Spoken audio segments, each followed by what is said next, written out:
Ya, boleh. Selamat pagi Pak Vito. Selamat pagi Pak Vito. Good morning, Pak Vito. Ya, pagi Pak Pandro, Pak Fahmi. Ya, good morning. Ya, Pak Fahmi. Good morning, Pak Vito. Morning Pak. Menunggu Pak Adir dulu ya sebelum dibuka ya Pak Vito ya. Nanti Ya, MC-nya Pak Andro nanti. Training. Ya Pak. Izin Pak Dir Binteknya lagi ini. Apa ada Bu Rina? Buka balai. Sebentar Pak Fahmi. Siap nggak? Pandro. Siap.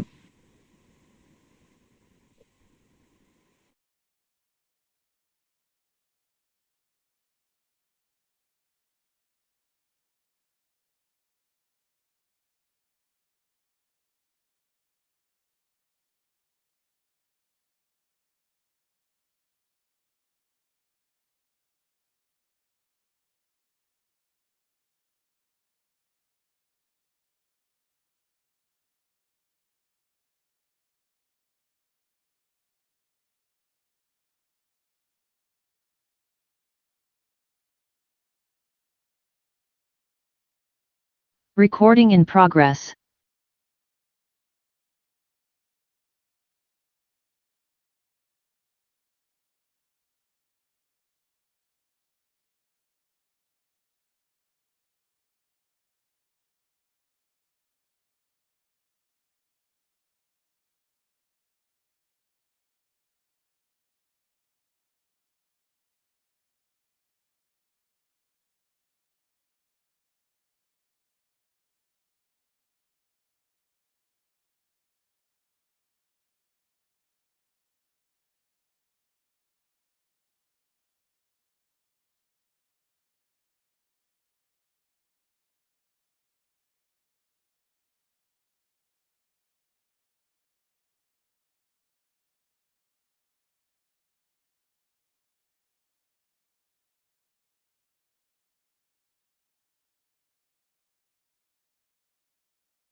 Pak Fahmi, saya izin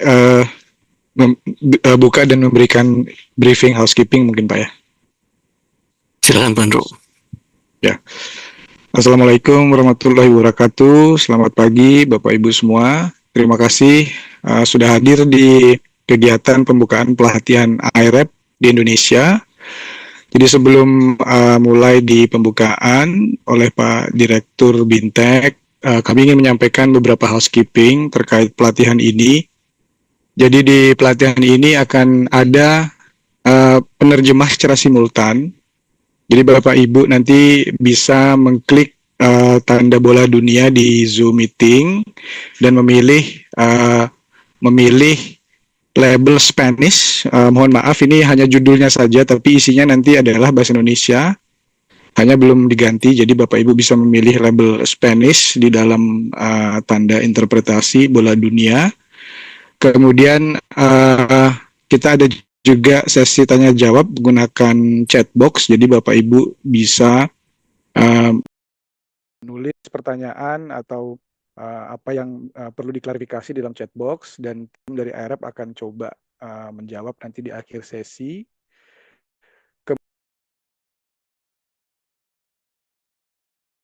Diharapkan untuk stay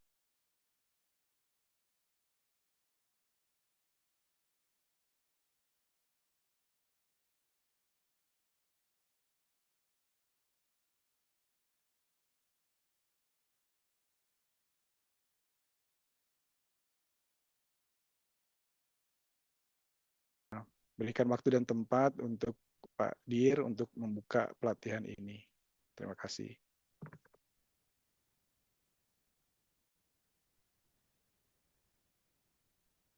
Baik, terima kasih Mas Andro. Oke, Pak. Bapak Ibu sekalian, salam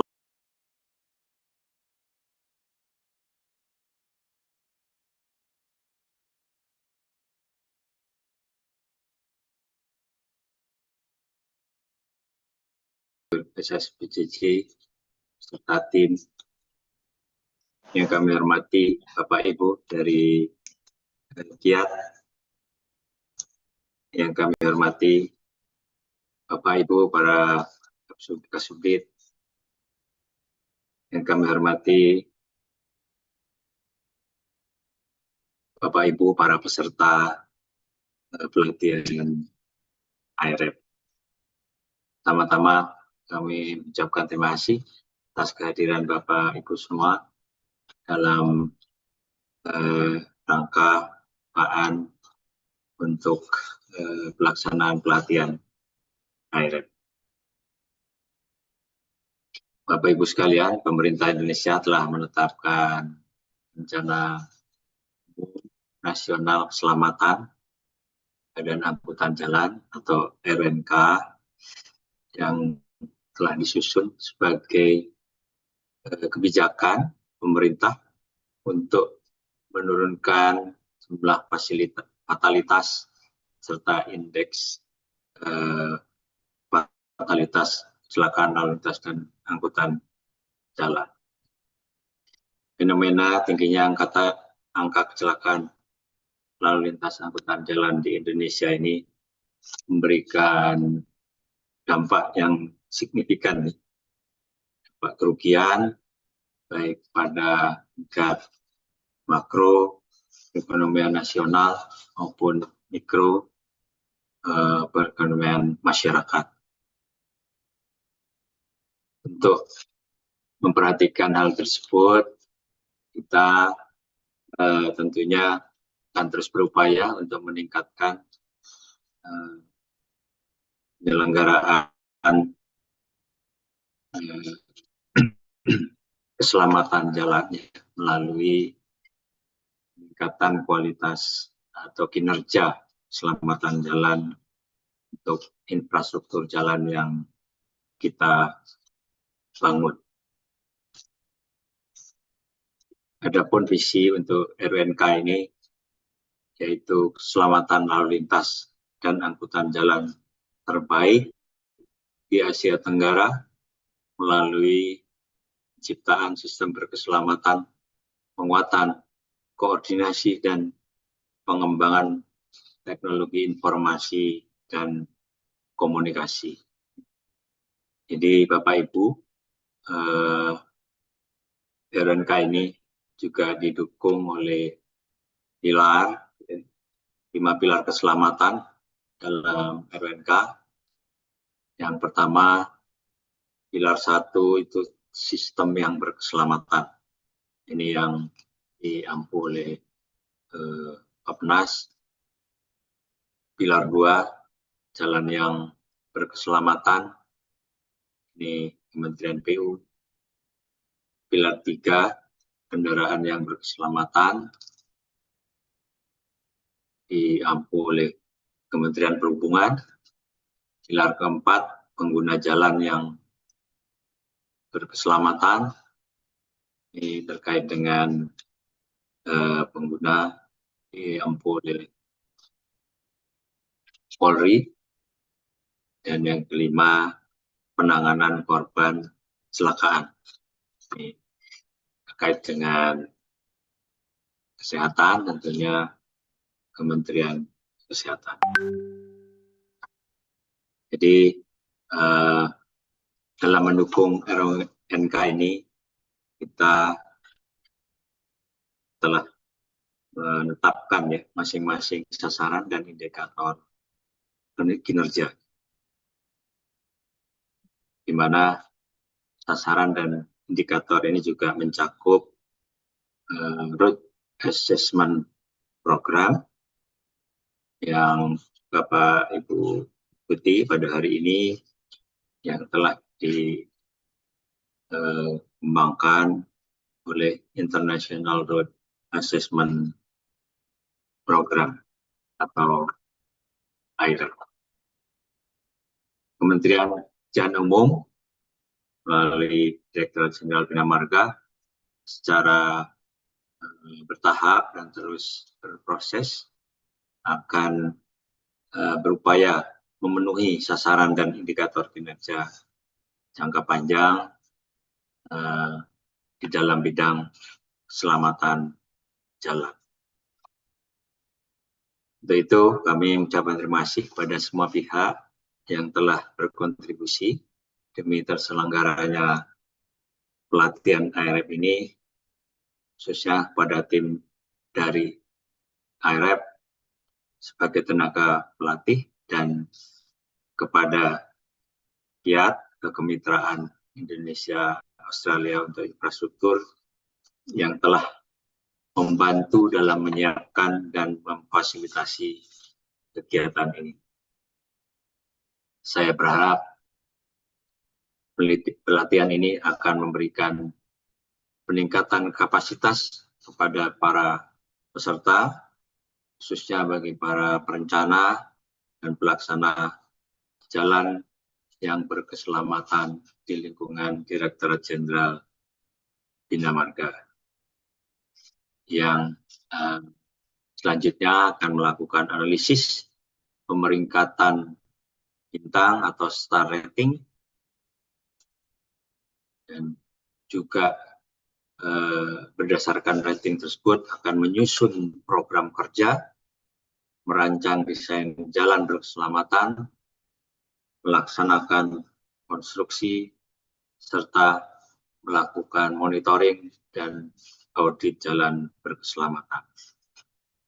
Dengan memanjatkan doa kepada Tuhan Yang Maha Esa, semoga pelatihan iRAP secara mandiri dan daring ini dapat dilaksanakan dengan baik dan memberikan manfaat optimal bagi penyelenggaraan jalan yang berkeselamatan di Indonesia. Sekian, sekali lagi kami ucapkan terima kasih. Wabillahi taufiq wal hidayah. Wassalamualaikum warahmatullahi wabarakatuh. Waalaikumsalam warahmatullahi wabarakatuh. Terima kasih Pak Dir atas pembukaannya dan kata sambutannya.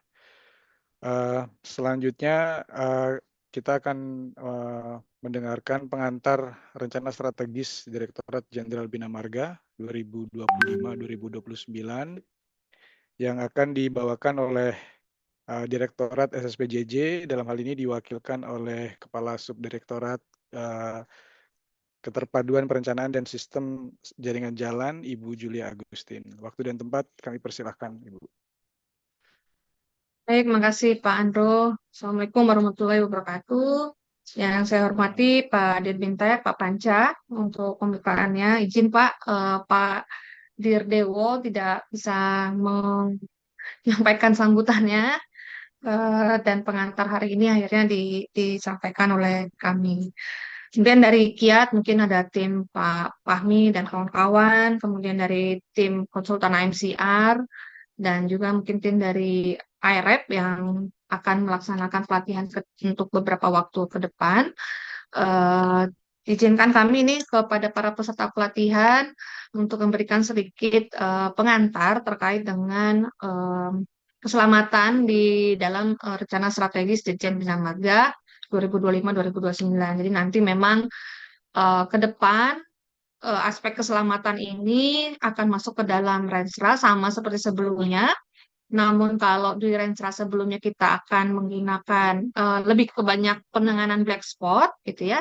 Sekarang kita akan menggunakan sistem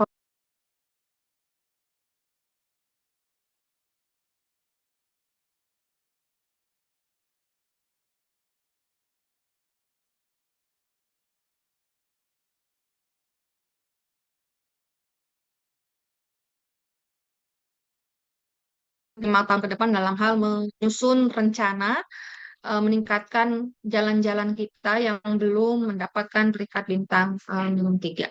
Mungkin izin saya lanjutkan terkait dengan infrastruktur sendiri. Izin Pak Panca. Silakan, Bu Julia. Ya, sekarang kita dalam proses peminalisasi terkait dengan Renstra Kementerian PU dan Renstra Eselon 1 di Bina Marga, dan berikutnya akan dilanjutkan dengan Renstra dari apa? Sorry, ini kan berapa beda ya? Dari Kementerian dari Eselon 2 dan Eselon dan Balai gitu ya. Sebentar. Jadi proses untuk Renstra itu sendiri nanti bisa di share screen aja yang tadi nggak apa-apa, yang ada aja nanti saya coba keep up aja.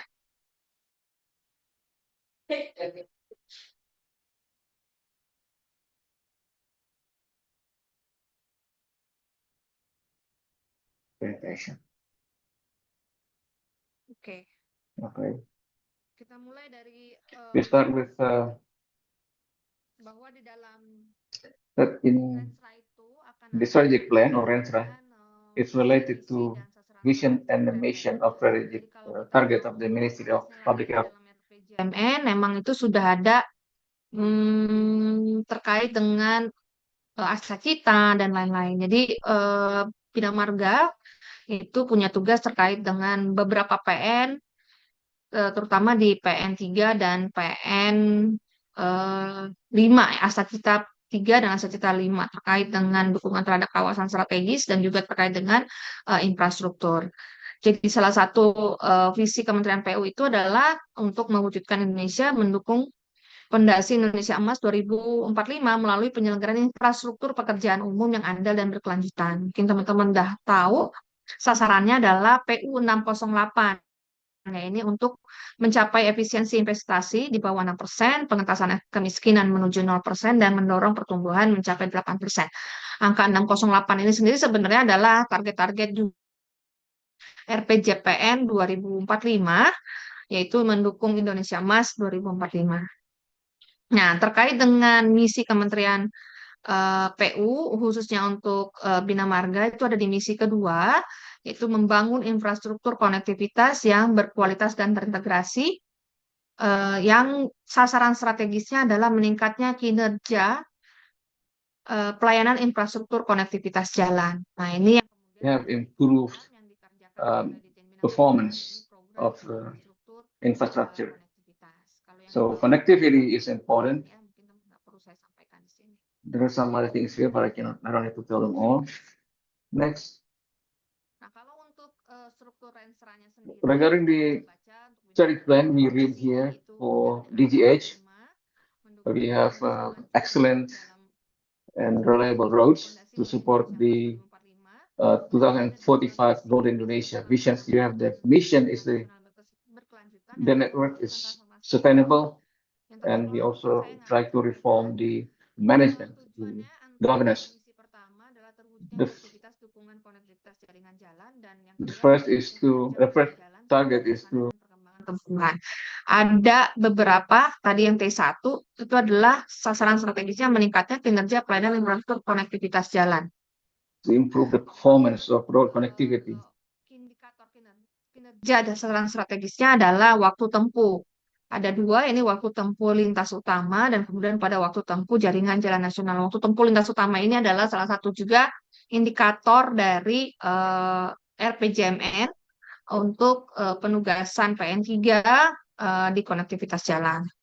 Nah, untuk mendukung dari tujuan yang kedua, itu adalah ada beberapa SP, ada beberapa sasaran program. Nah, di sini sasaran program pertama, ini adalah meningkatnya kinerja pelayanan jalan nasional. Jadi bagaimana kita memberikan jalan nasional yang baik kepada masyarakat. Ada beberapa indikator. Pertama itu adalah aksesibilitas terkait dengan kegiatan pembangunan jalan. Kemudian tingkat kondisi pelaksanaan jalan. Di sini adalah terkait dengan kegiatan preservasi jalan. Preservasi jembatan, penggantian jembatan, pelebaran, semua ada di sini. Intinya adalah jalan existing. Kalau yang pertama tadi jalan baru yang akan kita bangun, kemudian infrastruktur jalan perkotaan yang dibangun. Nah, ini adalah mungkin pecahan ya. Mungkin kalau kita membangun tapi untuk mendukung perkotaan dalam rangka menurunkan kemacetan. Jadi yang kalau ada flyover, pelebaran menambah lajur, lingkar perkotaan itu kegiatannya masuk ke sini. Kemudian ada persentase jalan nasional yang berkeselamatan. Nah, di sini bagaimana kita mencoba mengincorporate faktor keselamatan, kepentingan keselamatan jalan di dalam rencana strategis. Kita masukkan sebagai indikator dari sasaran program. Jadi ini semua akan turun ke balai, balai akan punya nilai masing-masing, dan ini akan menjadi dasar pelaksanaan peningkatan keselamatan jalan 5 tahun ke depan. Nanti saya akan jelaskan bagaimana cara kita melakukan peningkatan menuju program 5 tahun ke depan meningkatkan keselamatan. Oke, mungkin sekilas saja SP2 itu simple. Jadi kalau SP1 jalan nasional, SP2 itu adalah terkait dengan jalan tol, SP3 itu terkait dengan jalan daerah. Dan SP4 adalah terkait dengan proses bisnis. Berikutnya juga punya indikator masing-masing. Tapi kita akan fokus di keselamatan itu adalah di SP1, di IKP 4. Sorry, itu numbernya salah ya. Nanti ada beberapa turun ke balai dalam bentuk IKK, adalah pencapaian terkait dengan persentase jalan nasional yang berkeselamatan. Oke, lanjut. Ini sedikit tadi sudah disampaikan oleh Pak Dirbintes terkait dengan RUNK di Perpres nomor 1 tahun 2022 bahwa untuk mencapai kinerja keselamatan jalan dalam hal ini menurunnya jumlah kejadian kecelakaan dan fatalitas. Jadi ada dua, jumlah dan fatalitas, itu ada 5 pilar. Nah, 5 pilar ini sistem yang berkeselamatan, jalan yang berkeselamatan, kendaraan berkeselamatan, pengguna jalan yang berkeselamatan, dan penanganan korban kecelakaan. Nah, kalau untuk mengomong masalah penurunan jumlah kecelakaan, kita akan ngomong di pilar 2, pilar 3, dan pilar 4. Tapi pada saat kita ngomong masalah jumlah fatalitas, kita akan ngomong pilar 2, pilar 3, pilar 4, dan pilar 5. Nah, baru kita ngomongin kinerja keselamatan secara keseluruhan, itu ada pilar 1. Dalam hal ini adalah bagaimana sistem, itu adalah adanya koordinasi dan kemitraan sektoral antar pemangku kepentingan. Nah, di mana letak bina marga perannya? Apakah di pilar 2, pada pilar 3, atau pilar 4? Nah, ini berarti kita ada di pilar 2, bagaimana kita menyediakan jalan yang berkeselamatan. Lanjut. Nah, untuk tadi yang kita sampaikan adanya di Perpres nomor 1 2022 ada sasaran umum. Sasaran umumnya ini adalah menurunnya jumlah kejadian kecelakaan dan menurunnya fatalitas ya. Memang kalau lihat targetnya itu adalah penurunan indeks fatalitas per 100.000 penduduk dan juga penurunan indeks fatalitas per 10.000 kendaraan. Di mana ini akan menjadi final outcome-nya dari hal-hal yang kita lakukan dalam aspek-aspek keselamatan yang 5 pilar tadi. Outcome tertingginya adalah bagaimana kita menurunkan indeks fatalitas per 100.000 penduduk dan per 10.000 kendaraan. Nah, ini yang kemudian di cascading bagaimana ke masing-masing peran untuk masing-masing kementerian, bagaimana cara kita mencapai outcome final ini nantinya. Oke, sekarang kita ngomong lagi terkait dengan safer road atau jalan yang berkeselamatan.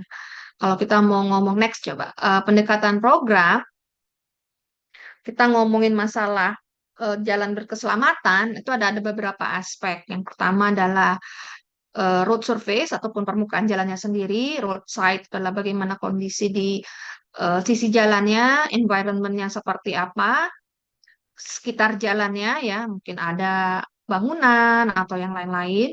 Kemudian desainnya atau geometriknya, apakah cukup aman, mungkin air-nya atau tikungannya, apakah cukup aman untuk dilakukan manuver dan lain-lain.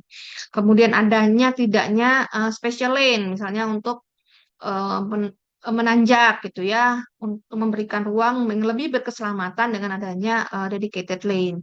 Kemudian bagaimana pengaturan di simpang supaya aman, apakah diatur melalui lampu ataupun melalui bundaran dan lain-lain. Yang kedua adalah signage. Signage ini rambu, kemudian roadwork, rambu, marka, dan lain-lain. Kemudian roadside activity safety, mungkin ada kegiatan di sisi jalan terkait dengan safety mungkin ya, ini mungkin bisa dijelaskan lebih lanjut oleh tim, dan apakah ada titik-titik yang sifatnya black spot. Nanti ada pengertiannya sendiri terkait dengan black spot, adalah titik-titik yang memang menyebabkan kecelakaan beberapa kali dalam setahun kalau nggak salah saya. Jadi emang ada beberapa hal yang menjadi kontribusi terkait dengan apakah jalan itu berkeselamatan.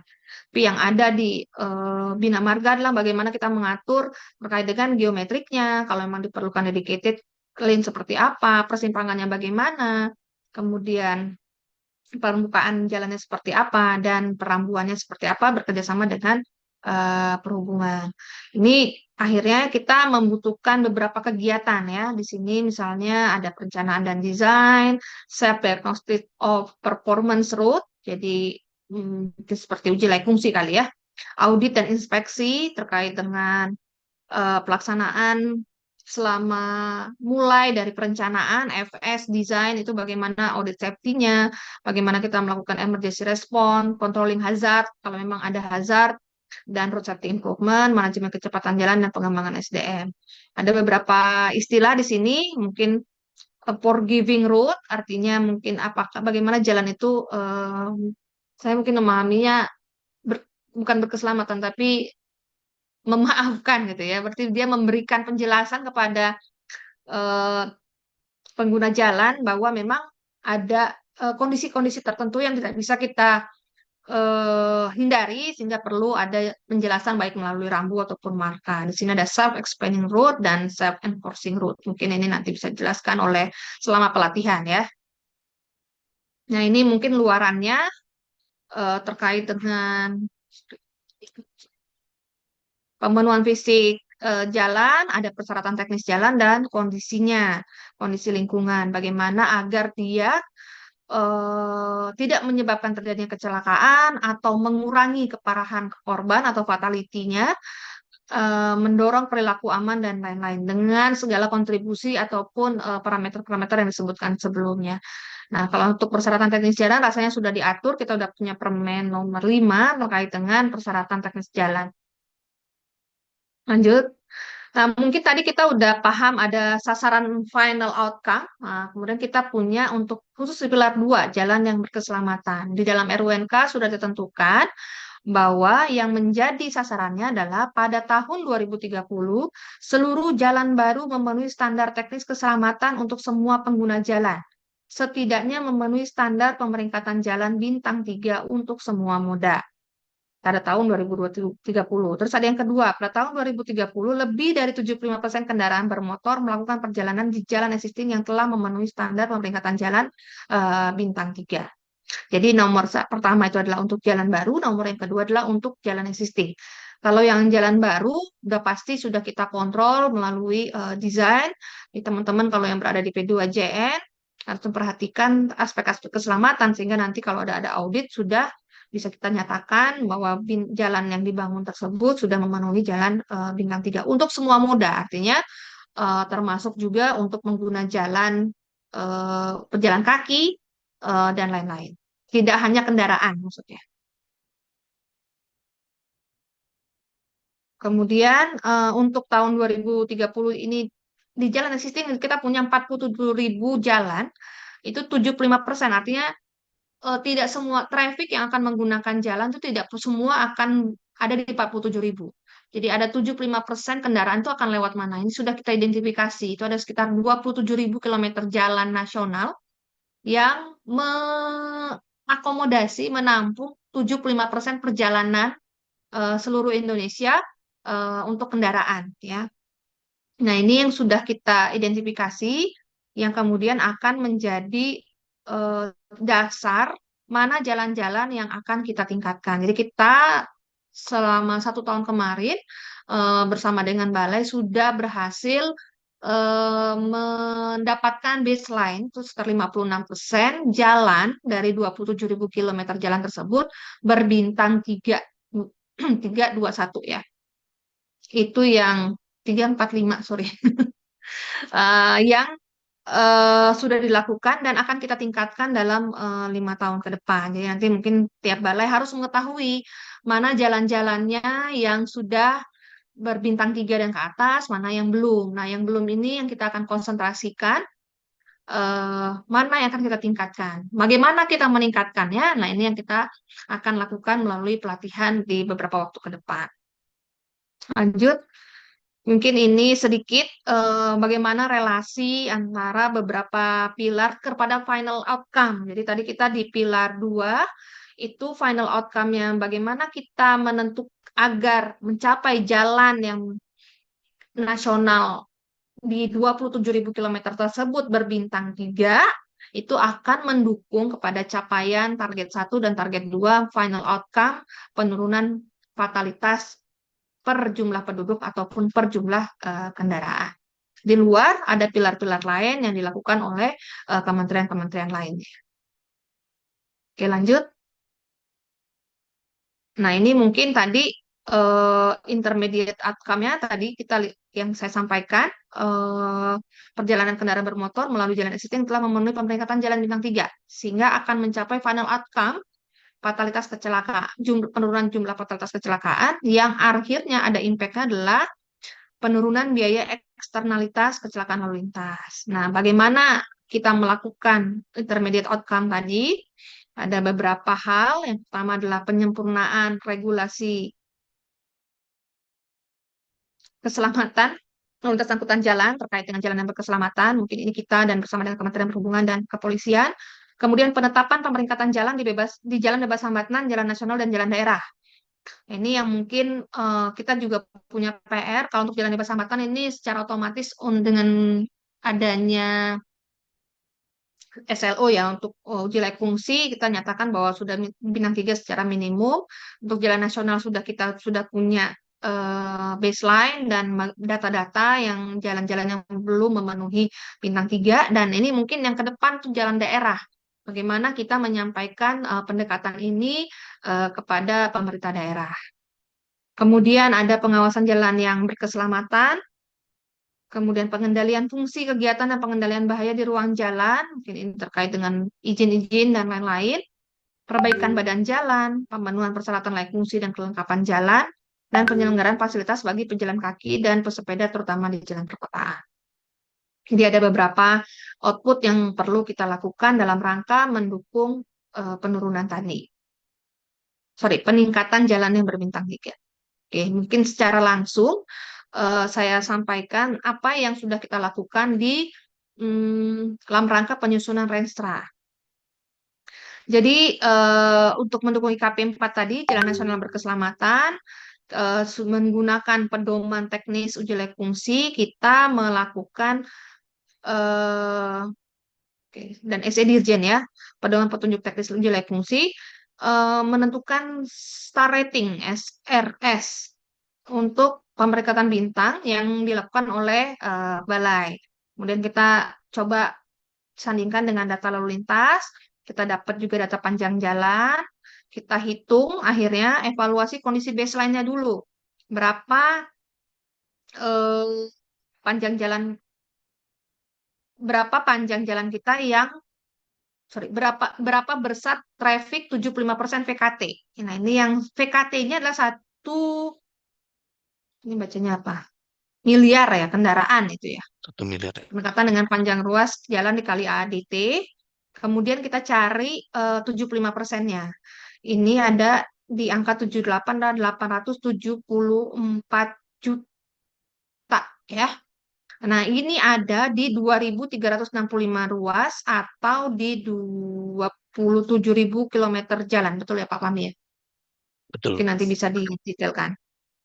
Nah, artinya pada saat kita ngomong di 27.000, kita mencari baseline-nya dulu. Berapa dari 27.000 kilometer tersebut yang sudah bintang 3. Nah, ini yang kemudian kita bagi pada saat kita ngomong 75% VKT memang akan bertumpuk ya. Jalannya mungkin di Jawa aja. Akhirnya kita buat kebijakan bahwa perhitungan 75% VKT-nya itu per pulau sehingga tidak bertumpuk di Jawa dan juga tidak bertumpuk di daerah perkotaan pada saat kita mencari data 75% PKT tersebut. Mungkin lanjut. Nah, berapa angkanya yang kita pasang untuk IKP 4? 57, sorry tadi, baseline-nya ada 57%, 2025 targetnya 57, karena memang kita belum punya program sesuai dengan star rating ya di 2025, tapi targetnya 2026 sampai 2029 kita akan meningkatkan dari 58% menuju 60%, 61%, dan 62%.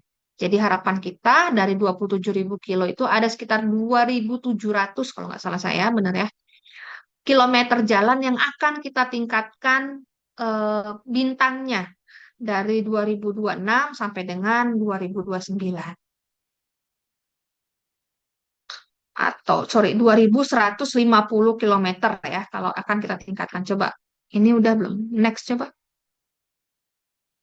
Nah, ini yang akan kita tingkatkan keselamatannya. Nah, ini yang bisa dilihat, coba next slide, mungkin next slide terakhir ya. Ini sudah kita bagi ke masing-masing provinsi. Mungkin kalau mau lihat formulanya, bisa dilihat. Formulanya simple, artinya adalah seberapa panjang jalan yang sudah bintang 3 dibandingkan dengan panjang jalan nasional. Jadi, yang akan kita capai dari 57% mencapai dengan 62%. Nanti tiap-tiap provinsi sudah ada targetnya, bisa dicermati berapa sih panjang jalan yang harus ditingkatkan di tiap-tiap provinsi, berapa ruas, berapa kilometer. Nah, nanti sudah kita identifikasi sebenarnya ruas-ruasnya mana aja tiap tahun, tapi ini tidak rigid, bisa kita sesuaikan sesuai dengan kondisi lapangan, atau mungkin ada yang bisa dimajukan atau ada yang bisa mundur. Namun apa sih persisnya yang perlu kita lakukan untuk meningkatkan keselamatan? Nah, ini yang mungkin akan dibantu melalui software yang akan kita belajar di beberapa waktu ke depan. Saya lupa nih, 2 minggu atau 3 minggu ya Pak Fahmi? 8 minggu. Oh sorry, 8 minggu. Jadi ini memang pelatihannya lebih banyak self ya, self learning saya lihat, dan akan ada waktu untuk diskusi. Jadi ada beberapa provinsi bisa dipelajari, ada yang udah 100 memang. Nah, ini yang coba didiskusikan. Kalau udah 100 seperti apa? Ya, berarti kan memang di jalan yang yang menuju 75% VKT, yang mendukung 75% PKT itu sudah berkeselamatan. Tapi kan masih ada jalan-jalan yang lain. Ini yang mungkin perlu dicermati lagi nanti oleh di masing-masing balai. Mungkin sekian yang bisa kami sampaikan. Terima kasih ini dari tim AMCR dan tim iRAP. Mohon bantuannya. Nanti saya nggak bisa lihat sebenarnya pesertanya siapa aja, tapi ekspektasi kami nanti ada di level balai dan ada di level eh, kompetensi ya, mungkin di preservasi atau di pembangunan, yang bisa memahami bagaimana cara kita untuk comply to iRAP request ataupun requirement, sehingga nanti memang Indonesia memang sudah certified, salah satunya rasanya ya targetnya terakhir di RUNK certified untuk implementasi iRAP secara penuh. Harapan kami akan ada beberapa orang melalui pelatihan ini yang punya, mungkin nggak semua, tapi punya passion gitu ya, terkait dengan keselamatan jalan dan bagaimana kita mengimplementasikan keselamatan jalan ini untuk jalan nasional, ataupun nanti kalau kita bisa lebih luaskan lagi untuk semua jalan daerah. Demikian, terima kasih. Mohon maaf jika ada yang kurang. Selamat melakukan pelatihan. Wassalamualaikum warahmatullahi wabarakatuh. Waalaikumsalam. Waalaikumsalam. Terima kasih Bu Julia untuk pemaparannya dan kaitan dari road safety dengan Renstra Bina Marga 2025-2029. Untuk informasi bahwa saat ini kita ada 82 peserta yang ikut pelatihan ini, dan Bapak Ibu kami ingatkan kembali bahwa di pelatihan ini ada fitur terjemahan secara simultan. Bapak Ibu bisa nanti mengklik tanda globe bola dunia, dan untuk ke bahasa Inggris mohon memilih label Spanish. Mohon maaf ini belum diganti, tapi Spanish itu mengindikasikan bahasa Indonesia nanti di dalamnya. Okay, now I will hand over the floor to our colleague from iRAP, to Franco Azzato, to start the introduction and for proceeding to the training. So time is yours, Franco. Thank you. Thank you very much, Andrew, and good morning to everyone over there in Indonesia. It's great to be here with you, kicking off officially this training. My name is Franco Asato. I will introduce myself later, but I would like to give the floor before that to Greg Smith, iRAP's CEO, who would love to give you some opening words on behalf of the organization. So, Greg, the floor is yours. Thank you, Franco, and good morning, everyone. Thank you, Pak Andre, and thank you, Pak Panja and Ibu Pujo, for your introductions. I just wanted to say, firstly, a very warm thank you to you all for taking part in this training, but also thank you very much for inviting iRAP to support you on your mission. We just heard about the national strategy for road safety, and you can see it's ambitious about road safety, which is fantastic, because that is going to translate into very real benefits for your communities right around the country. But also it's embedding the use of iRAP, and this training is all about helping you to make those steps to use the iRAP tools. Briefly about me, I'm the CEO of the International Road Assessment Program, or iRAP. I'm based in Vietnam, so same time zone as you. We have Franco, who's just been speaking. He's based in Uruguay. We have Albin, who's based in India. And also we have a guest speaker in our team, Estiara, who's based there in Indonesia. So we're all going to be presenting to you today. I won't say any more now because I will have the chance to speak at length in a few minutes. But again, thank you very much for putting your trust in us, and we very much look forward to working with you hand in hand to make your roads safer. Thank you very much, Greg, for your words. I am going to share my screen now. Give me just 1 second, and we will start with the content. Okay. 1 second, please.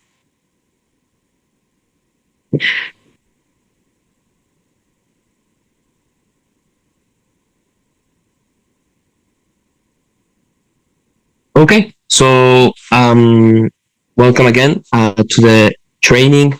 As we were saying on the iRAP methodology, we are really happy to be kicking this training off today. You should have received by today already your login details and your registration details, but shouldn't you receive that, get in touch with us and we will make sure to make you able to log in into our training platform.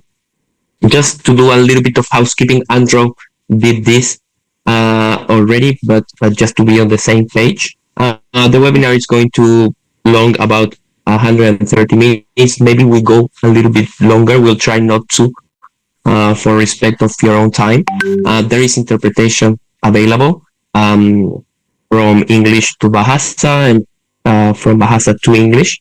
If you want to listen to the content in Bahasa Indonesia, you need to click the Spanish option. And also, as we are too many in the room, we are going to be receiving and reading your questions through the Q&A button that is here located in the toolbar of your Zoom app, and we will be answering those questions. If in the end we have time for a Q&A space with open mics, we would love that as well. And also, this is something very important that Andrew mentioned already, but I would like to reinforce that, is that by the end of the session, you will find a quick survey on your opinions on the content that we delivered today, on the opinion of how you feel the webinar went, and this survey will also be valid as the attendee list. So please don't go away of the session before it officially ends, because if you go away from the session before, you won't receive that survey, and therefore we will not be able to validate that you were there. Formally introducing the team, as Greg was saying, my name is Franco Asato. I am from Uruguay, South America, and I am the training and accreditation coordinator with iRAP. You will be, during this 8 weeks project, you will be in touch a lot with me.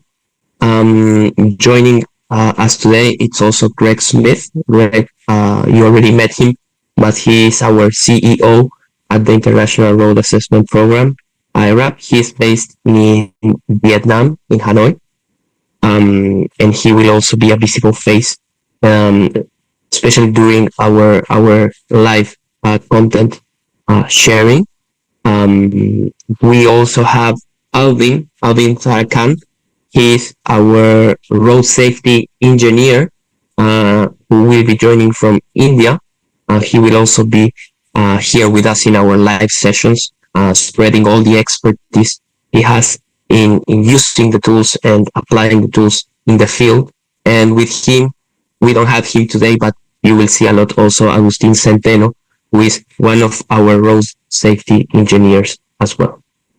As Greg was saying, today we have the pleasure to have Esti in the floor, Estiara Elisa. She is a member of iRAP Global Policy Advisory Committee. She is also an iRAP accredited practitioner, and she has been using the iRAP methodology a lot, especially the star rating for schools. And she will be sharing all her knowledge in a case study that she will present today. She is also a transport planner for the Ministry of Transport in Indonesia.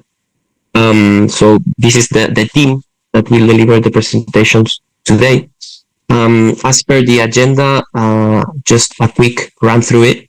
The opening remarks by Greg, we have already experienced that. Now we are in the orientation. What I will do in 10 minutes is go with you on each of the milestones that we will have in this training project that we will undergo during these 8 weeks. After we finish with that, I will give the floor to Rex again, who will be speaking about the global road safety content, and who will be doing an introduction to iRAP, going deeper on who we are and what we do, what are our tools, how to use that, what we have achieved. And then he and Estiara will be sharing some case studies for you to refer.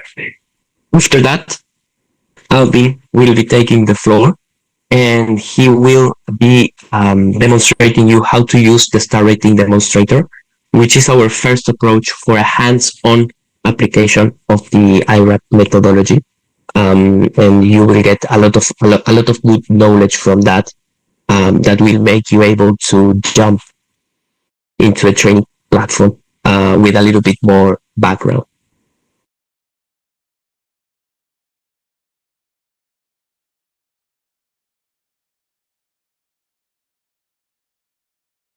In this project, we'll be undertaking 4 specific courses or lines of content. We are today, and you will have access in the Learn at Your Own Pace platform to the introduction to iRAP content, after which you will take the Star Rating Essentials training course. The Star Rating Essentials training course is the course that will give you the tools to be able to apply the iRAP methodology in the field, with good consistency, with good knowledge of how to do it. And then, so you will spend quite a lot of time in these 8 weeks taking the Star Rating for the Star Rating Essentials, content, and then we will jump into the Star Rating for Designs content.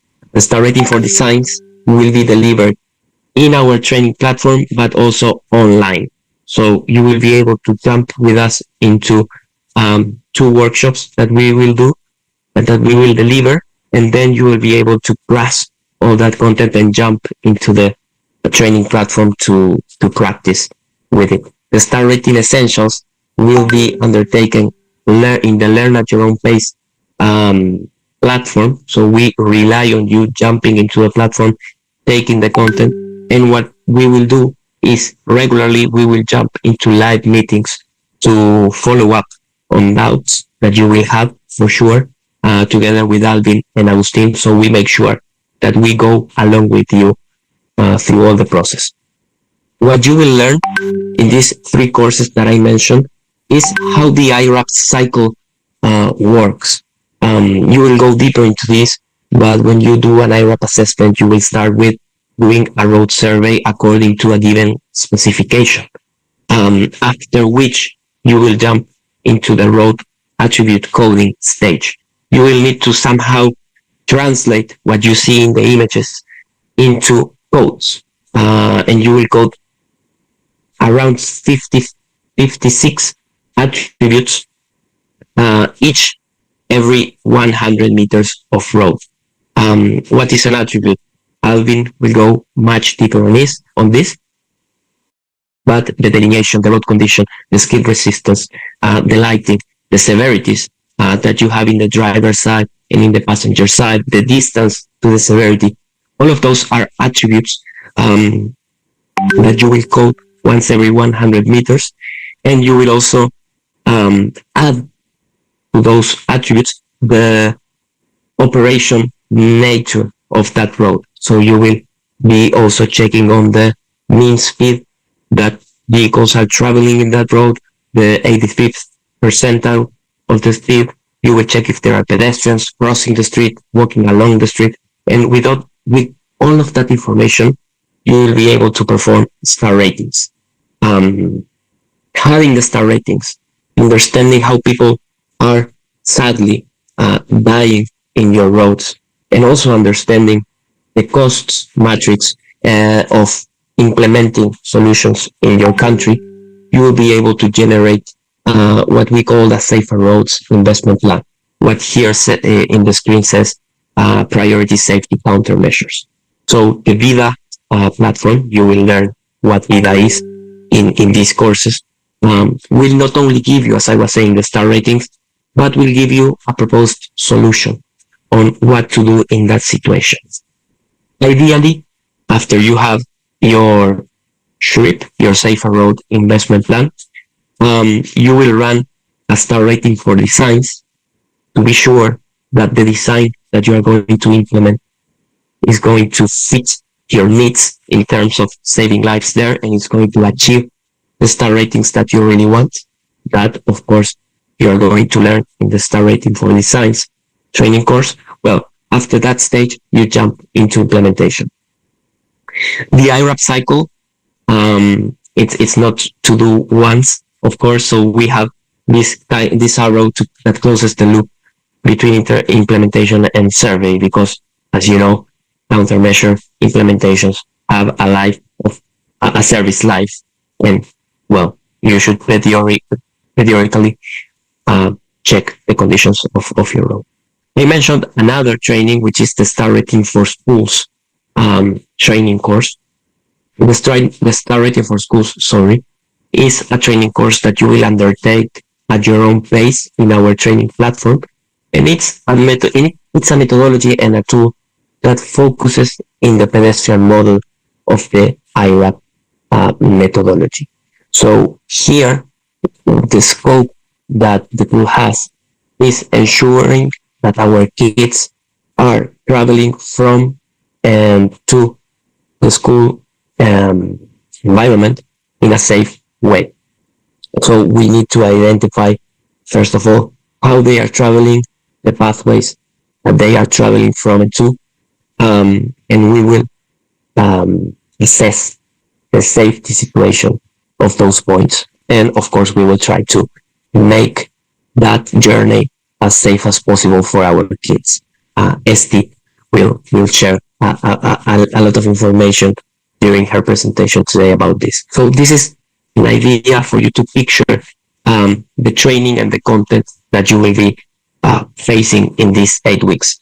Don't panic about this. I know that the screen is too, the letters are too little. Let's go week by week and let's see the targets together that we will have for each week.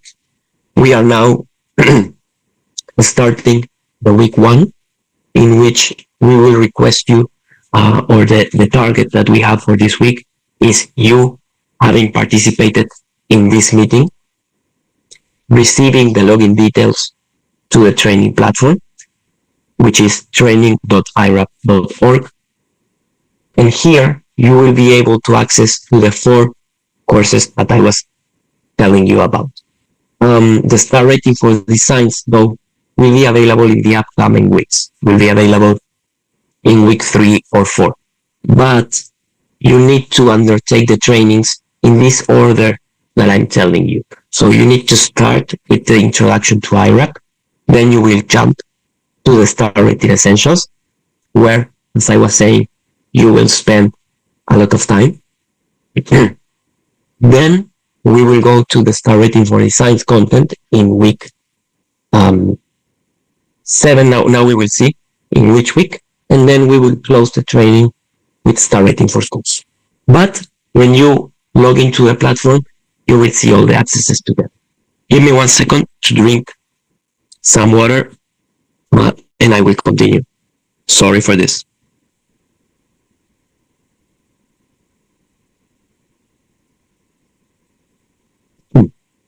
I think it's better now. Week 2, the week that starts next Monday, our target will be having completed the module 1 of the star rating essentials. Each module has a quiz on it, where we will be assessing the knowledge that you gained into the module. And this module is the road survey module. In this module, you will go into our road survey specification that has been translated into Bahasa for this project, and we will ask you about that survey specification to see if you understood and if you are ready to jump into the second module. We think that 1 week for completing that module, it's more than enough. You should be able to go further, but at least we will ask you to be there by next Monday. On week 3, we will ask you to have completed the module 2 of the star rating essentials, as well passing the quizzes for module 2. In module 2, you will have 1 quiz about the content, and you will also have to do an assignment. You will need to pass the 2 opportunities of being examined. It's not rocket science. You will do it, but we have these quizzes to ensure that you are following the content in the way that they should be followed. In week 3, we will also have a meeting. We will have a meeting with Agustin, myself, and Alvin, where we will share with you the answers of some doubts that you will have. I will say this along my speech here a lot, but there is nothing as a silly doubt, okay? You will have a lot of doubts. It is natural to have doubts when you are, for instance, doing coding, because it's the first time that you will be exposed to coding, and we are looking forward to you sharing those doubts with us. In the onboarding email that I sent you, I gave you a link to a form where you can post your doubts. So we prepare together with Alvin and Agustin these meetings and come to these meetings with answers so we can get the most efficient meeting possible. On week 4, the target is to complete the module 3 of star rating essentials. The module 3 is the one in which you learn how to use VIDA to produce star ratings. It's a very interesting module and a very intensive module as well. Then we will jump into week 5. In week 5, we will ask you to complete the first part of module 4 of star rating essentials. including the assignments related to the generation of the Safer Roads investment plan. So you will take module 4 in 2 different weeks. Why? Because in the middle, we will have a live session. This session, it's going to be a little bit different. It's not only going to be a session to share doubts, but it's also going to be a session to do a recap. So we will stop and we will say, okay, so far we've seen road survey, road attribute coding, star ratings, safer roads investment plan generation. Okay, step by step, what doubts do you have? And we will make sure that we are all in the same page before in week 6 you complete the second part of the star rating essentials. Therefore, you complete the star rating essentials training course. Then we will jump into week 7, where, as I was saying, we are going to have 2 workshops of around 90 minutes each on star rating for designs. We will have Alvin and Agustin leading that, although of course I'll be there as well. And we will give a workshop on the background, the intention, the motivation to do star rating for designs, or what's behind of star rating for designs, and how to do it. There are different ways of assessing designs, and we will try in those 2 sessions to give you a taste of how these different solutions work. And also we will give you access to the online course, as I was saying, the Learn at Your Own Pace course, where you will be able to use our star rating for designs web application that we just launched recently. In week 8, the last week of this project, you will jump into our training platform to undertake the star rating for schools training course, and you will understand how the star rating for schools tool helps improve safety in school areas. And by then, you are expected to collect the certificates of the 4 training courses. I put there the star rating essentials, but actually I should have put all of them.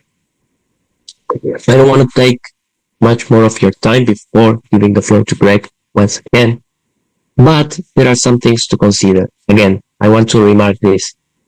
You will be able to share your doubts through the online forums in the platform, and also through the form that I will give you the link when I send you the registration. And there is no such a silly thing. There's no such a silly thing as a silly doubt. Sorry for that. So please ask whatever it's in your mind that is preventing you from moving forward, and we will be happy to answer that question. In my experience, many people have the same doubt, and no one asks that doubt, and we think it's silly, but everyone has it. So please just go ahead and share your doubts with us. If you have issues with the platform, you can contact me directly, and I'll jump into helping you. Participation in live trainings is essential to receive certificates of attendance.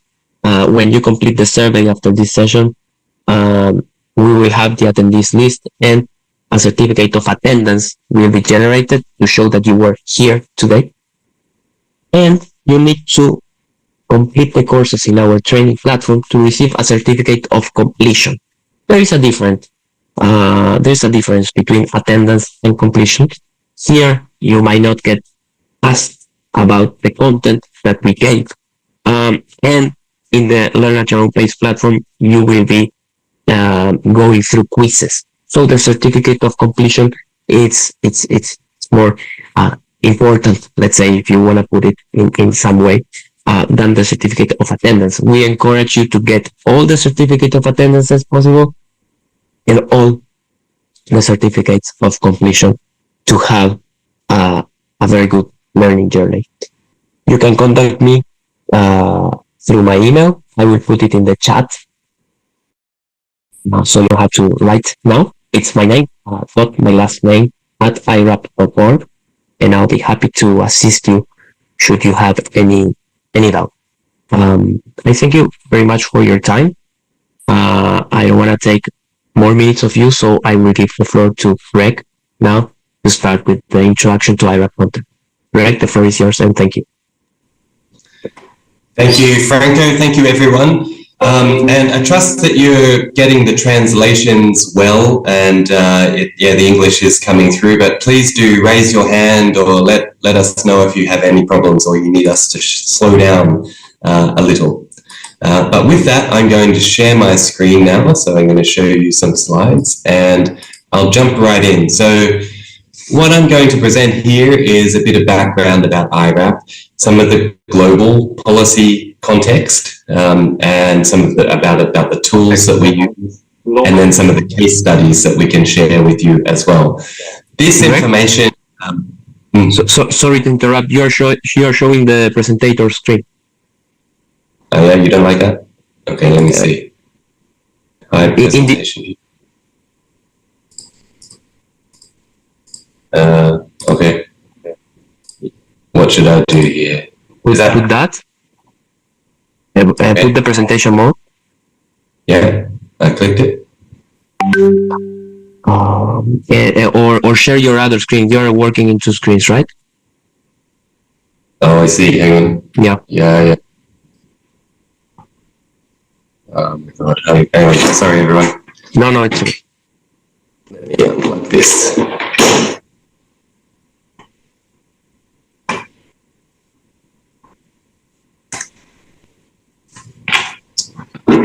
Sorry.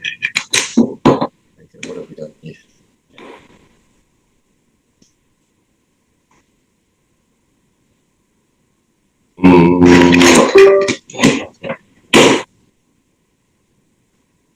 Okay, can you see that? Now, yes. Thank you, Greg. Yeah. Okay, I'll go back. Where was I? So, I'm going to talk a little about iRAP. During the training courses, you're going to go into a lot more detail. So my presentation might leave you with some questions, which is good. That's part of the training. So in subsequent weeks, you're going to hear answers to some of those. I'm going to turn off my video as well because I'm looking at the wrong camera. There we go.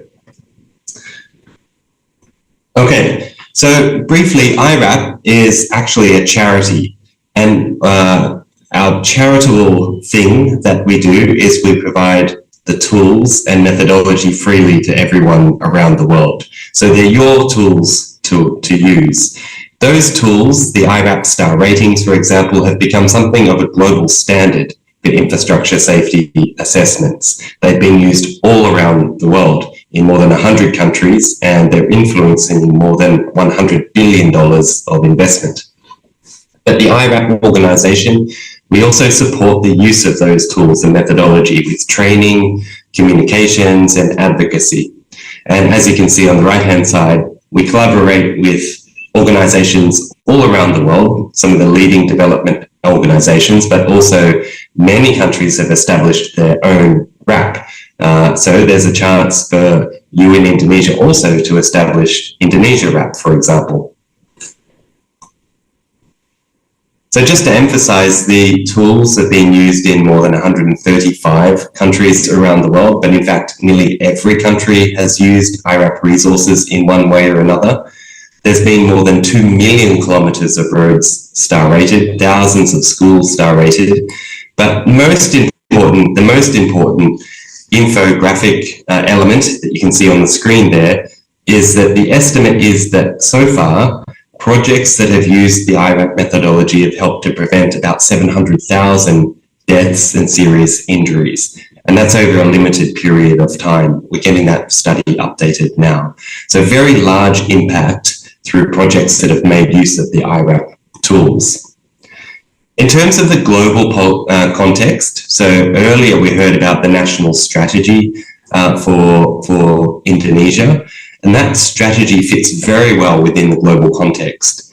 Overarching policy efforts in development are the Sustainable Development Goals, and there's 17 goals. 2 of those goals include components related specifically to road safety. So Target 3.6 aims to halve the number of global road deaths and injuries from traffic accidents, and number 11.2 talks about safe, affordable and accessible and sustainable transport systems for all. So safety is very much a core component of the Sustainable Development Goals. To support the SDGs, the Decade of Action for Road Safety was established in 2021 and it runs through to 2030. And that aligns with that target in the SDGs of halving deaths and injuries by 2030 globally. We've seen already in reports from the World Health Organizations, many countries have made very good progress towards that. And in this region, in Asia Pacific, there's been very good progress as well. But more is needed. We're not reaching that target yet. To support the Decade of Action for Global Road Safety, there's a global plan, and that was established with the UN and it's led by the World Health Organization.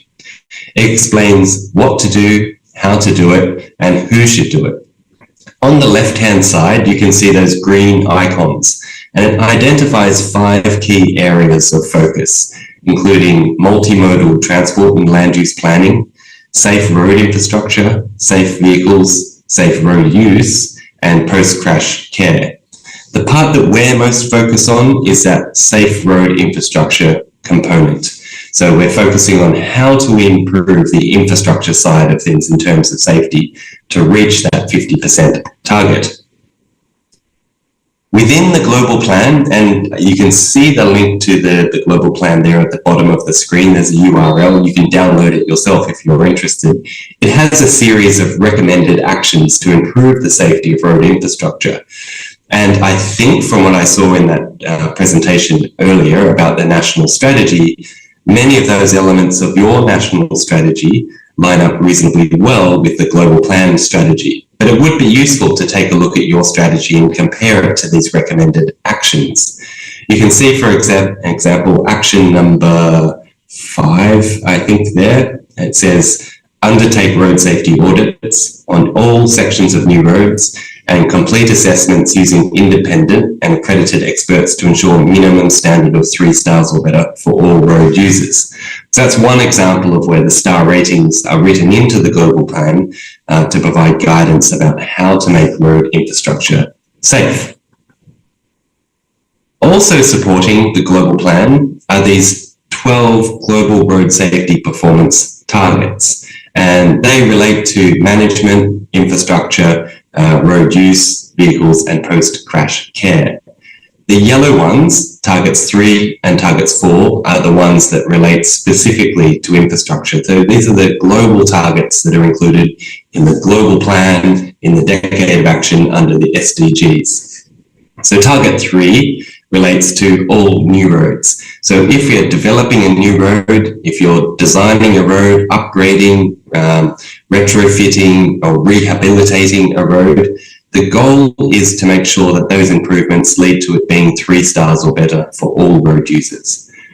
Or you have design standards in place that also achieve 3 stars or better. And target 4 relates to the existing road network. So the aim is to ensure that 75% of travel on existing roads meets that technical standards for all road users. And again, you can use the star ratings to meet or measure that performance. And as I saw earlier, those national strategy actions and targets in your plans do refer to that 75% of travel. They picked that 75% of travel number because we know that that will account for the roads that carry the majority of road deaths in a country. Typically, we know that about 5 to 12% of a road network in a country carries 75% of travel. So what that means is if you want to achieve target 4, you can focus in on the busiest, most important roads. That's where you're most likely to get the very largest safety impacts. So I want to talk a little about the safe system approach, which underpins the global plan for the Decade of Action, but also underpins the way that iRAP thinks about road safety and the way that the tools were developed for road safety. So some of the principles that underpin the safe system approach are, number 1, humans make mistakes. And it doesn't matter whether you're Indonesian, Australian, Indian, British, Argentinian, Chinese, we are all the same in that we make mistakes. We're not perfect. Sometimes we might look at our phone while we're being a pedestrian walking along the road. Sometimes as we're driving a car, our children in the back seat will distract us with the noise. These are very human things that happen in society, and we can't ensure that humans act like robots and don't make mistakes. So number one is we respect the fact that humans are not perfect, but also that humans are fragile. We're very easy to break, and I'll talk about that in just a moment. So we know, though, that if you have an impact much above 30 kilometers an hour, the risk of you having a death or being killed or seriously injured is very, very high. So that combination of the fact that we make mistakes and that we're fragile really underpins the thinking about how to develop a genuinely safe road environment. But also, we all have a responsibility. It's the road designers, the vehicle designers, the police enforcement, the people who generate or manage the whole system, all have a responsibility for safety. And we can continuously, proactively improve what we do. So we never get to a point that we say, okay, it's enough, we're finished, until we're confident that the risk of death or seriously injured is very low or non-existent. And really importantly, we can't trade cost savings for mobility. So we can't trade safety for travel speeds, for example. Safety needs to come first. So let me give you a quick thought experiment. So imagine that, and this thought experiment is really to explain the proactive approach to road safety. So imagine that you are an engineer working on an apartment building, a brand new apartment building that's being constructed, something like in this location with beautiful views over the ocean and the mountains. The developer, the owner of the building says, you know what, I need to save some money in building this apartment building. So for every balcony that exists for every apartment, instead of spending money on the safety handrail, like the one shown in the photo, let's say we don't build the handrails. Let's say that instead of putting that handrail there, we're going to save the money that we would need to spend, and instead, we're going to draw a white line on the edge of the balcony. And we might also put up a sign, and the sign on the balconies might say, when you use this balcony, you shouldn't be drunk. You shouldn't move around very fast, too fast. You shouldn't be distracted by using your phone. You also shouldn't be tired or fatigued.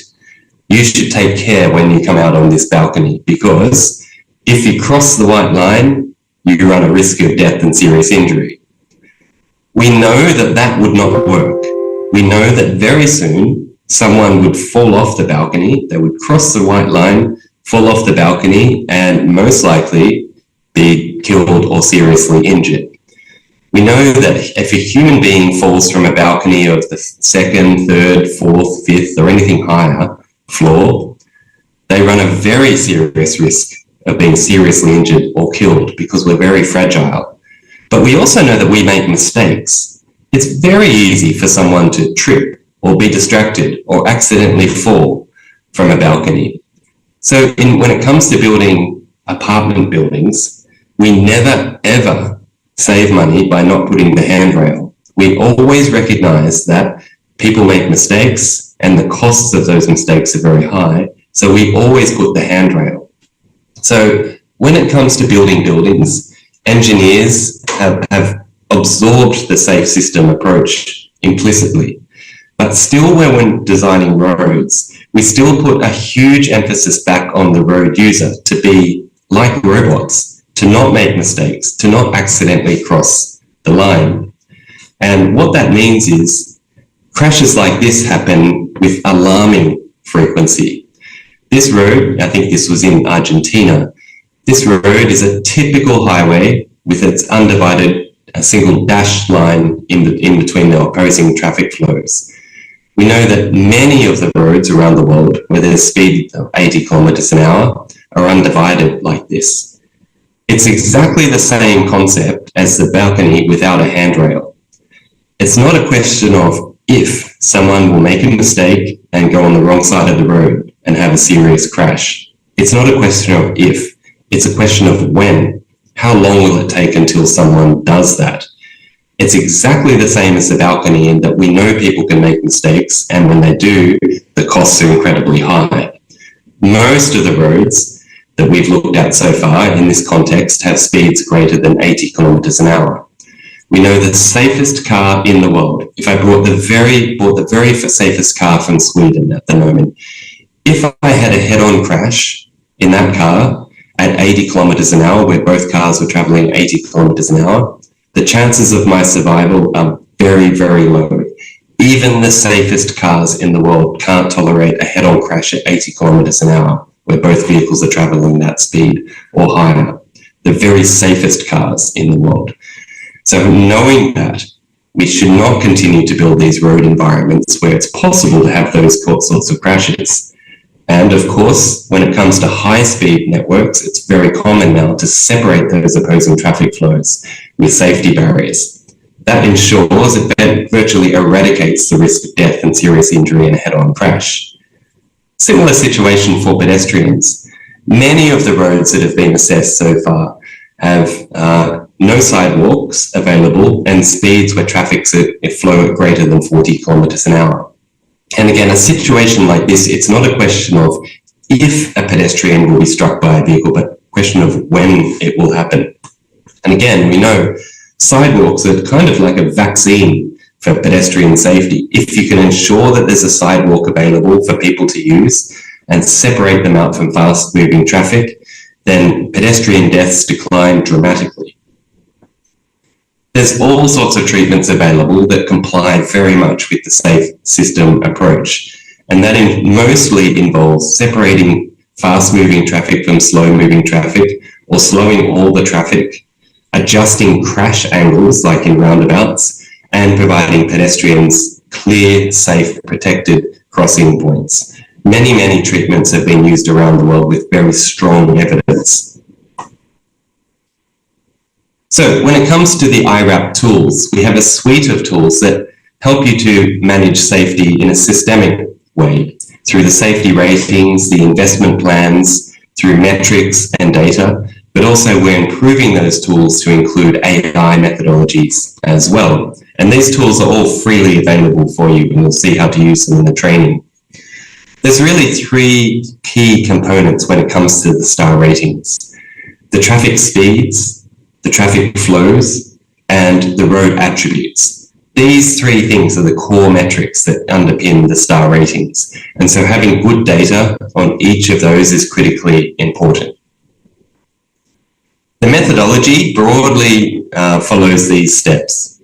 You begin with the road survey. So we want to take a look at what the actual road looks like. And typically you'd use a video survey of that.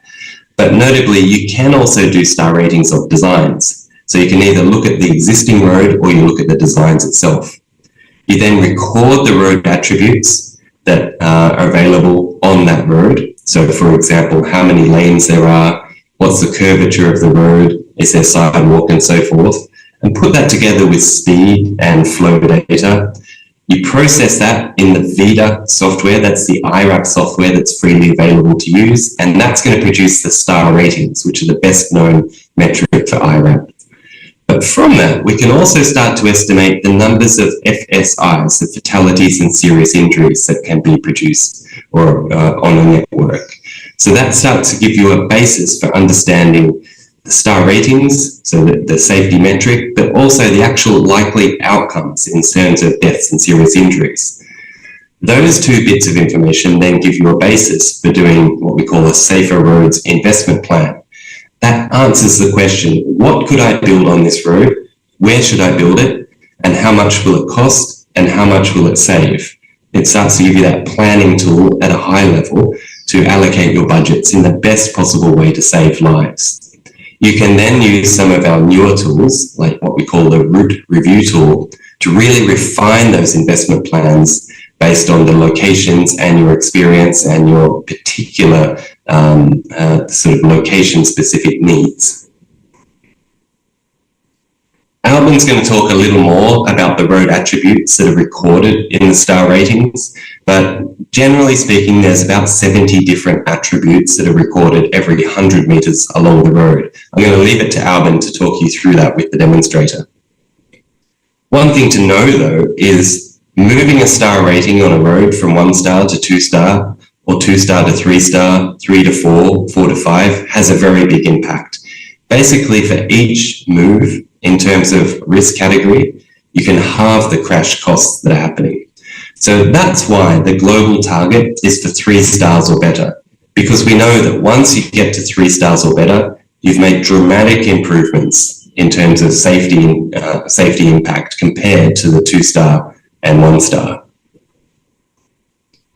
And as I said, you can produce the fatality and serious injury estimates. That's an example of the map on the left-hand side, where the darker the color, the higher the number of deaths and serious injuries that are likely to occur, and the light color is where there's less deaths and serious injuries.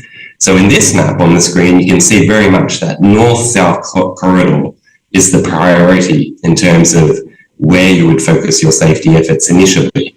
And then the investment plans show you the types of safety treatments that could be used and the benefit cost ratio in terms of the economic savings in terms of safety as well. There's also another website that I just wanted to bring your attention to, which is called the iRAP Road Safety Toolkit. And that gives you a quite more elaboration or explanation of the different safety treatments that are available and the ones that they're all the ones that are referenced in the iRAP Safer Roads Investment Plan. So it talks about, for example, you can see on the picture on the right, median treatments, what they are, what are some of the benefits, and what some of the implementation issues and examples of case studies. So that information is there to give you more insights into the types of crashes, road types, treatments, and case studies. Apart from the safety, the star ratings also, it's just worth noting that iRAP also has protocols and methodologies related to crash data itself.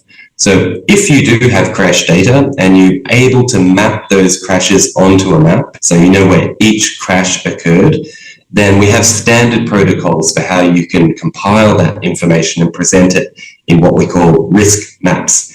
That's a very nice way of seeing the final outcome of road safety efforts. So we can use star ratings as a way of measuring the risk related to infrastructure specifically, but crash data maps relate to all of the inputs into safety. So it's the infrastructure, vehicle safety, road user behavior, all combined into final outputs or final outcomes in terms of safety. So that's one thing we can also in the future explore with you as well. Now, I just wanted to take a final section just to talk through some case studies briefly about how the tools are being used.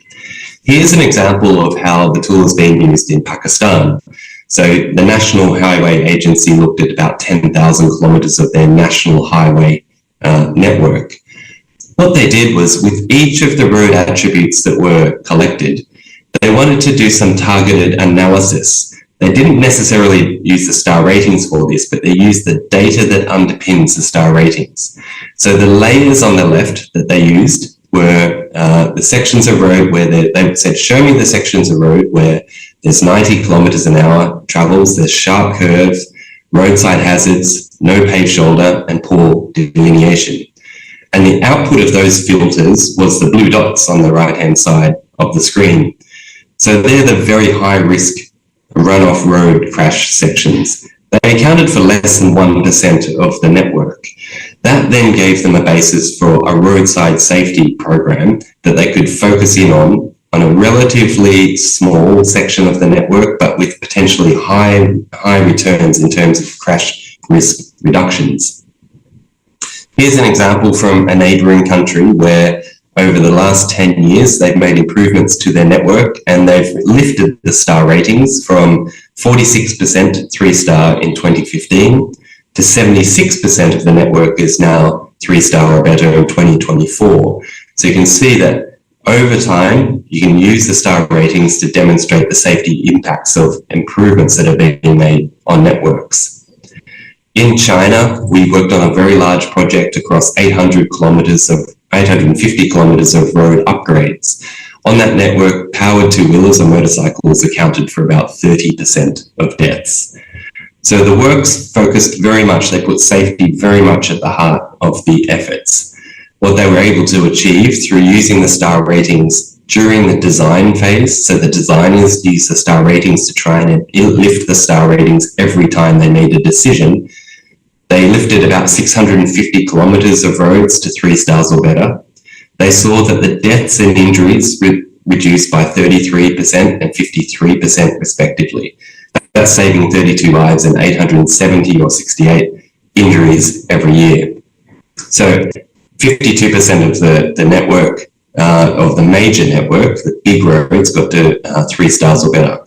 But they also did training of 200 professionals, similar to what we're doing now, and also engaged students and teachers very much in the school's activities wherever the road was passed around a school. So very large improvements by using the star ratings to try and drive designers to do a little bit better on every decision they make. In the Philippines, we're about to embark on a project in Mindanao. So this is the corridor that links Cagayan de Oro to Davao and up into the north. It's about 560 kilometers of improvements planned. And again, the star ratings are the key indicator. They want to know how much they can lift that road to 3 stars or better through targeted safety improvements with the World Bank. Here in Vietnam is an example of a road in the highlands that links basically the east and the west, and it runs through the town of Pleiku. So this is a World Bank finance corridor. And again, one of the goals was they wanted to meet that target 3. They wanted to get the road to 3 stars or better. This is the way that the star ratings, or an example of the way that the star ratings were used with road safety audits. So the left-hand chart, you can see the star ratings for the existing road, what it looked like before any upgrades occurred. And you can see for the motorcycles, which is the major problem in terms of safety for Vietnam, about half of the road was 1 star or 2 stars out of 5. So half the road, quite high risk. Then the designers, the local design team, designed the road upgrades. And we did the star rating again of those designs. And what we found was actually the star ratings for the motorcyclists didn't change very much. In fact, they hardly changed for anyone much at all. That was partly because the design standards didn't focus on safety very much. They focused mostly on improving traffic speeds and reducing congestion. So any improvements that they made in terms of the road design were getting offset by higher speeds. So then the team did a road safety audit, and they applied good audit techniques and audit thinking. And they also measured the impacts of their audit recommendations with the iRAP tools. And what they found was dramatic improvements in the length of road rated 3 stars, 4 stars, and 5 stars as a result of the motorcycle, for the motorcycles.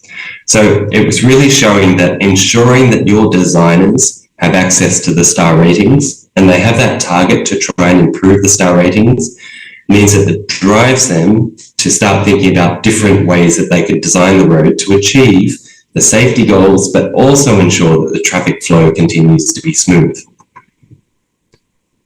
And in terms of the schools, in hundreds of schools around the region and at the world, we're seeing improvements happening through the Star Rating for Schools program, and SDR is going to talk us a little about that. But here's an example where here in Vietnam, the star rating was improved from 1 star to 5 star.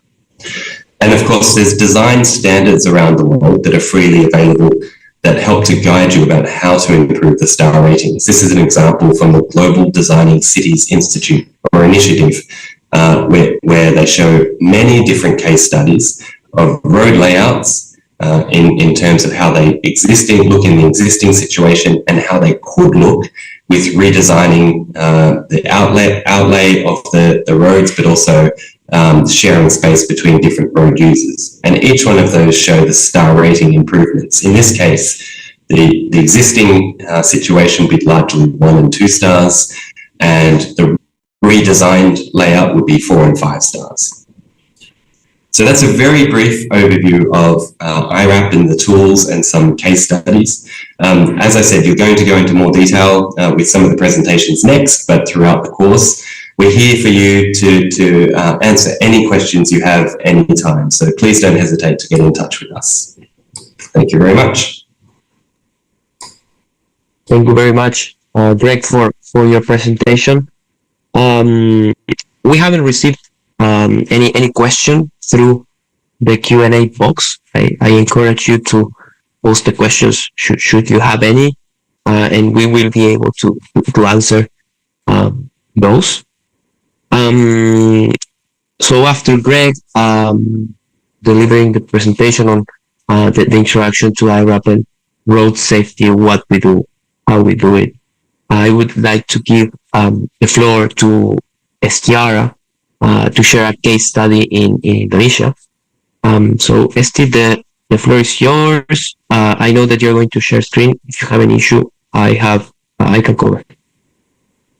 Yes, thank you so much, Franco. Can you see my screen now? Yes, not in presentation mode, but we can see your screen. I'm going to present. Okay. Good? Perfect. Oke. Thank you, Franco. Terima kasih, Bapak Ibu. Selamat pagi. Mohon izin saya akan sedikit sharing tentang Road Safety Project atau proyek keselamatan yang ada di Indonesia, yang mana proyek keselamatan ini 100% di lead atau dipimpin oleh anak-anak muda. Nah, untuk ada proyeknya itu, sebelumnya kami pernah melakukan improvement atau peningkatan keselamatan di Solo, Bandung, dan juga Bekasi. Nah, proyek ini dimulai dari tahun 2021 hingga 2024, bahkan hingga sekarang pun saya dan tim masih tetap menjalankan proyek yang serupa dengan grant yang berbeda-beda. Jadi sebelumnya kalau untuk di Solo, kami mendapat grant dari Global Youth Coalition for Road Safety sebagai Local Actions Winner. Waktu itu kami dapat sedikit grant untuk mengimprove sekolah di SMP 1 Solo, kemudian untuk di SMP 22 Bandung, itu adalah proyek personal saya under Global Road Safety Leadership Course Fellowship Program, di mana saya dapat 1 tahun mentorship, dan mentor saya itu adalah CEO dari iRAP, yaitu Greg Smith. Dan kita juga melakukan kolaborasi bersama 3M Indonesia. Dan yang terakhir itu di Bekasi, di SMP 2, kami dapat grant dari Bridgestone Indonesia, dan itu masih berlangsung hingga tahun ini untuk di fase kedua.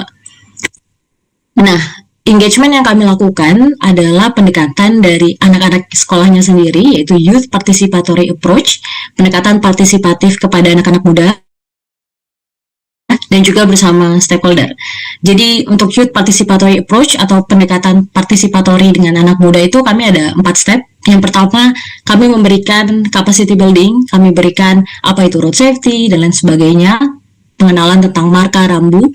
Kemudian tahap kedua, kami ajak mereka, kami bagi mereka dalam grup, kita survei bersama di lokasi depan sekolah. Dan kenapa kami menginvolve atau melibatkan anak-anak muda ini, karena mereka itu adalah yang pengguna jalan gitu. Jadi kami berpikir dengan mendengarkan apa yang mereka alami selama ini, itu akan dapat membantu proses desain yang lebih baik seperti itu. Jadi kami sebagai young leaders ini hanya membantu untuk membridge, menjadi jembatan antara anak-anak muda tersebut dan juga government.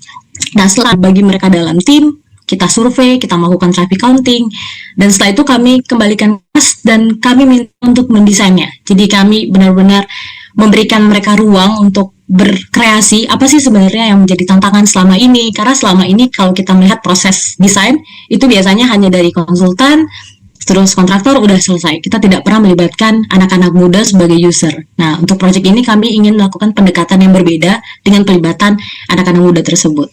Selanjutnya, setelah mereka desain bersama tim, kita berikan kesempatan mereka di tempat untuk mereka presentasi. Mereka sampaikan apa saja yang selama ini menjadi kendala, dan kita coba merumuskan, kendala tersebut yang akan kita jadikan dalam desain. Nah, kemudian kita melakukan proses diseminasi advokasi kepada government. Dan selama ini proyek ini memang level local government, pemerintah daerah dari Solo, Bandung, dan juga Bekasi. Kemudian setelah itu kita melakukan survei bersama, di mana akan dilakukan improvement dan lain sebagainya, dan akhirnya kita hand over kepada sekolah tersebut bersama pemerintah. Nah, ini adalah contoh road upgrades yang peningkatan keselamatan jalan yang telah kami lakukan. Contohnya di SMP 22. Nah, ini bisa dapat kita lihat sebelumnya sama sekali tidak ada. Dan untuk SMP 22 Bandung ini kasusnya cukup unik Bapak Ibu. Karena ini terletak di Jalan Supratman Kota Bandung, di mana dulu itu belum ada flyover. Dan kemudian pemerintah di tahun 2019 membangun flyover dengan alasan untuk mengurangi kemacetan gitu. Tapi kami melihat ternyata membahayakan keselamatan anak-anak karena mereka tidak punya ruang untuk berjalan kaki dan juga menyeberang jalan. Jadi pedestrian crossing-nya atau trotoar zebra cross-nya itu hilang karena adanya pembangunan trotoar tersebut. Sehingga tidak ada ruang yang aman dan selamat untuk mereka menyeberang. Akhirnya kita coba bersama kolaborasi 3M dan akhirnya kita membangun kurang lebih 150 hingga 200 meter dari titik mulut flyover itu dan akhirnya anak-anak memiliki ruang yang berkeselamatan untuk itu. Nah, untuk di SMP 2 Bekasi kita juga dapat melihat tidak ada sama sekali perlengkapan jalan yang memadai untuk memaksimalkan keselamatan anak-anak. Tidak ada zebra cross, tidak ada speed hump, dan di sini kami melakukan kolaborasi bersama Bridges Indonesia dan akhirnya kita bisa membangun speed hump, kemudian zebra cross dan juga memberikan rambu-rambu seperti rambu-rambu 30 km per jam, rambu-rambu pejalan kaki dan lain sebagainya. Dan mungkin sedikit cerita bagaimana iRAP results ini mempengaruhi akhirnya terhadap improvement dari keselamatan jalan tersebut. Jadi kalau untuk di Bandung, saya mengambil contoh yang di Bandung. Jadi dari beberapa lokasi yang sebelumnya kami nilai melalui iRAP SR4S, kami memberikan intervensi yaitu zebra cross, kemudian ada sign bahwa di sini ada sekolah, kemudian manajemen kecepatan, juga memberikan sign speed limit, dan juga dari operating speed-nya kita harapkan dapat memenuhi speed limit tersebut yaitu 30 km per jam. Dan di sini setelah intervensi ini dilakukan, maka kita dapat melihat bahwa bintangnya dari sebelumnya bintang 1 menjadi bintang 4, kemudian dari bintang 2 kemudian menjadi bintang 5. Dan ini adalah improvement yang luar biasa dapat memberikan keselamatan. Artinya kita udah bisa menggaransi ada keselamatan di lokasi tersebut. Nah, kami juga melakukan different skenario yang berbeda untuk berbagai macam speed yang mungkin beroperasinya tidak memenuhi 30 km per jam. Dan kami melihat kalau misalnya 30 km per jam lokasinya masih aman, masih di atas bintang 4. Tapi kalau lokasinya speednya itu menjadi 40, ada satu lokasi yang menjadi warning, bintang 2. Dan apalagi kalau 50, hanya satu lokasi yang masih aman di bintang 3 gitu. Tapi yang lain kita bisa lihat masih di bintang 1 dan bintang 2. Nah, akhirnya kami juga memberikan rekomendasi untuk raise pedestrian crossing, tuh penyeberangan jalan yang ditinggikan. Namun memang trikinya di Indonesia dari sisi budget mungkin cukup sulit dan juga mungkin dari sisi peraturan ini belum hal yang common gitu di Indonesia. Mungkin akan oleh pesepeda motor mungkin akan komplain gitu karena ini somehow bisa juga memberikan mereka tidak selamat gitu karena adanya peninggian itu gitu. Tapi di satu sisi ini sebenarnya memberikan keselamatan kepada para pejalan kaki khususnya anak-anak tersebut. Dan ini kami juga sudah mencoba desain seperti ini dan ya kami harapkan ini bisa diimplementasikan mungkin di masa yang mendatang. Tapi kami juga memberikan kita melihat nih kalau misalnya intervensi ini dilakukan dengan adanya perubahan speed sekalipun hingga 50, kita bisa cukup menggaransi bahwa lokasi ini sebenarnya sudah memberikan keselamatan gitu karena kita sudah memberikan intervensi yang benar-benar paling terbaik gitu dengan adanya raise pedestrian crossing. Jadi ini adalah hal bagaimana dari iRAP Rating for School yang kami coba implementasikan dan kita dapat melihat bahwa ada evidence base yang bisa kita sampaikan kepada tentu saja pemerintah untuk meyakinkan bahwa hal ini benar-benar sangat memberikan dampak positif untuk keselamatan jalan. Nah, selanjutnya sedikit cerita juga bahwa tahun ini hingga 2 tahun ke depan, jadi saya dan tim juga dari Transportologi, jadi ini adalah youth-led NGO yang dipimpin oleh anak-anak muda. Transportologi ini mendapatkan grant dari iRAP untuk project AI and Me, Empowering Youth for Livable Cities in Solo. Jadi secara garis besarnya, project ini sebelumnya sudah dilaksanakan di Vietnam, dan saat ini, tahun ini dapat diimplementasikan juga di Indonesia untuk dapat mengevaluasi bagaimana efektivitas kerangka kerja dalam konteks ini di negara yang berbeda. Nah, beberapa kegiatan utamanya itu meliputi ada Big Data Screening, Youth Engagement App, dan SR4S yang insya Allah mungkin Bapak Ibu akan pelajari dan dalam waktu ke depan. Tapi intinya dalam kegiatan ini ada beberapa kegiatan utama yang meliputi melakukan big data screening di Solo, jadi akan dipilih minimal 3 sekolah yang memiliki resiko yang tinggi. Kemudian akan dilakukan pelatihan dari Youth Engagement App. Jadi ini adalah app yang dapat digunakan oleh anak-anak tersebut, oleh student, untuk menilai persepsi mereka gitu. Jadi saat mereka berjalan, mereka dapat melakukan foto, lalu mereka dapat melakukan komen kalau jalan ini misalnya belum selamat atau kurang safe atau mungkin memang sudah selamat. Jadi kita dapat melihat dari persepsi anak-anak itu dipadukan dengan hasil dari rating for school-nya. Kemudian kegiatan selanjutnya ada fasilitasi untuk implementasi Youth Engagement App ini di 3 sekolah terpilih. Kemudian ada menyelenggarakan kampanye keterlibatan masyarakat, baik orang tua, anak-anak, dan juga untuk promosi dari Youth Engagement App ini. Kemudian penilaian SR4S untuk memvalidasi temuan yang telah didapatkan tadi dari Big Data Screening dan juga Youth Engagement App ini. Dan yang terakhir tentunya untuk mengadvokasi bagaimana adopsi aplikasi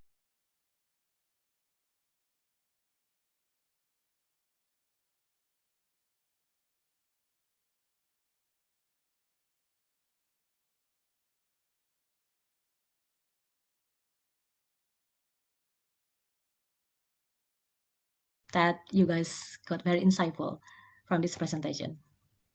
Thank you very much, Stiara, for sharing this amazing work, this case study with us, and thank you also for sending the presentation to us for to be able to share with the attendees. We really appreciate that, and you taking the time for being here.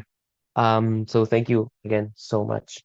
Now, for the last part of this meeting today, I would like to give the floor to Alvin, our road safety engineer, who is going to be showing the star rating demonstrator. And this will be a great way of finishing this meeting and making you able to start with the online content. So Alvin, thanks for being here, and the floor is all yours. Thank you, Franco. I hope you're able to hear me. I'm sharing my screen quickly.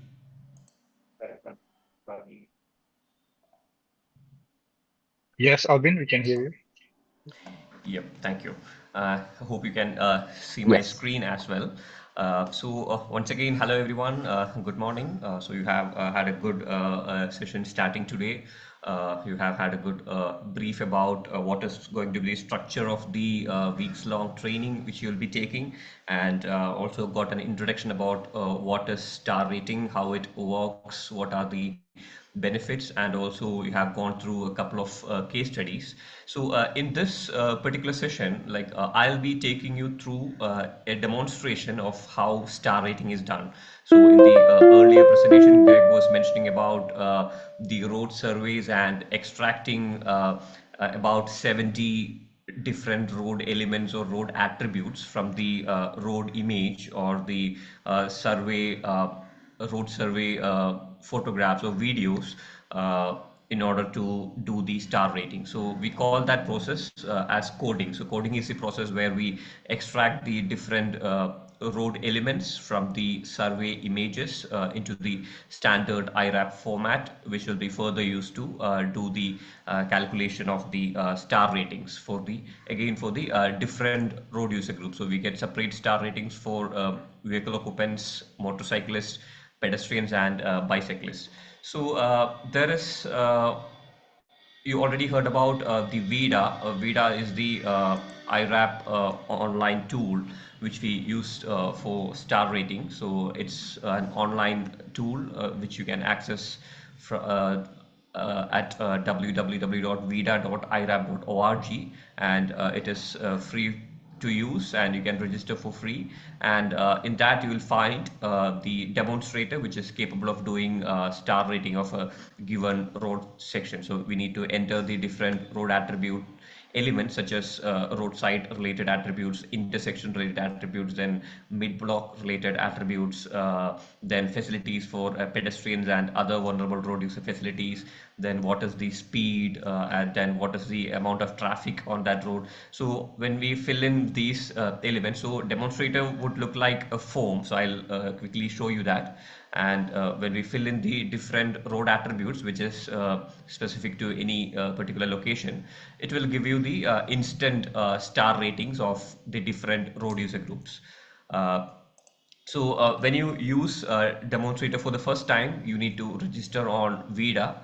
So when you go to the URL vida.irap.org, so you'll be taken to this page and you'll be given an option to log in and to register. And when you are using it for the first time, you need to register by clicking on the register button, and you'll be taken to a form like this. There you need to fill in your basic details like email. You need to set a password for demonstrator, your name of your organization, position and country. And when you click the register button, you'll be receiving an email to the email address which you have given, and you can click on that link which you receive by email, approve it, and your registration is done.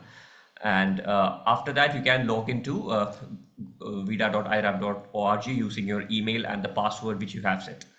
And after you log in, you'll be taken to a dashboard, the main page of the Vida tool. So it will appear something like this, and there you can find the demonstrator icon. So now I am taking you to the demonstrator tool. So this is what the Vida dashboard or the landing page would look like. And here you can find the demonstrator. And this, when you click on that, it will take you to this page. So this is how the demonstrator would look like. So here on top, you can see four sets of like star ratings and some numbers. So the first one is the star rating for vehicle occupants. When we update the form underneath, the star rating will like instantly get updated. First I'll quickly take you through the form, and then I'll show you the demonstration using an example image, an image from Indonesia itself. So first let me take you through the tool.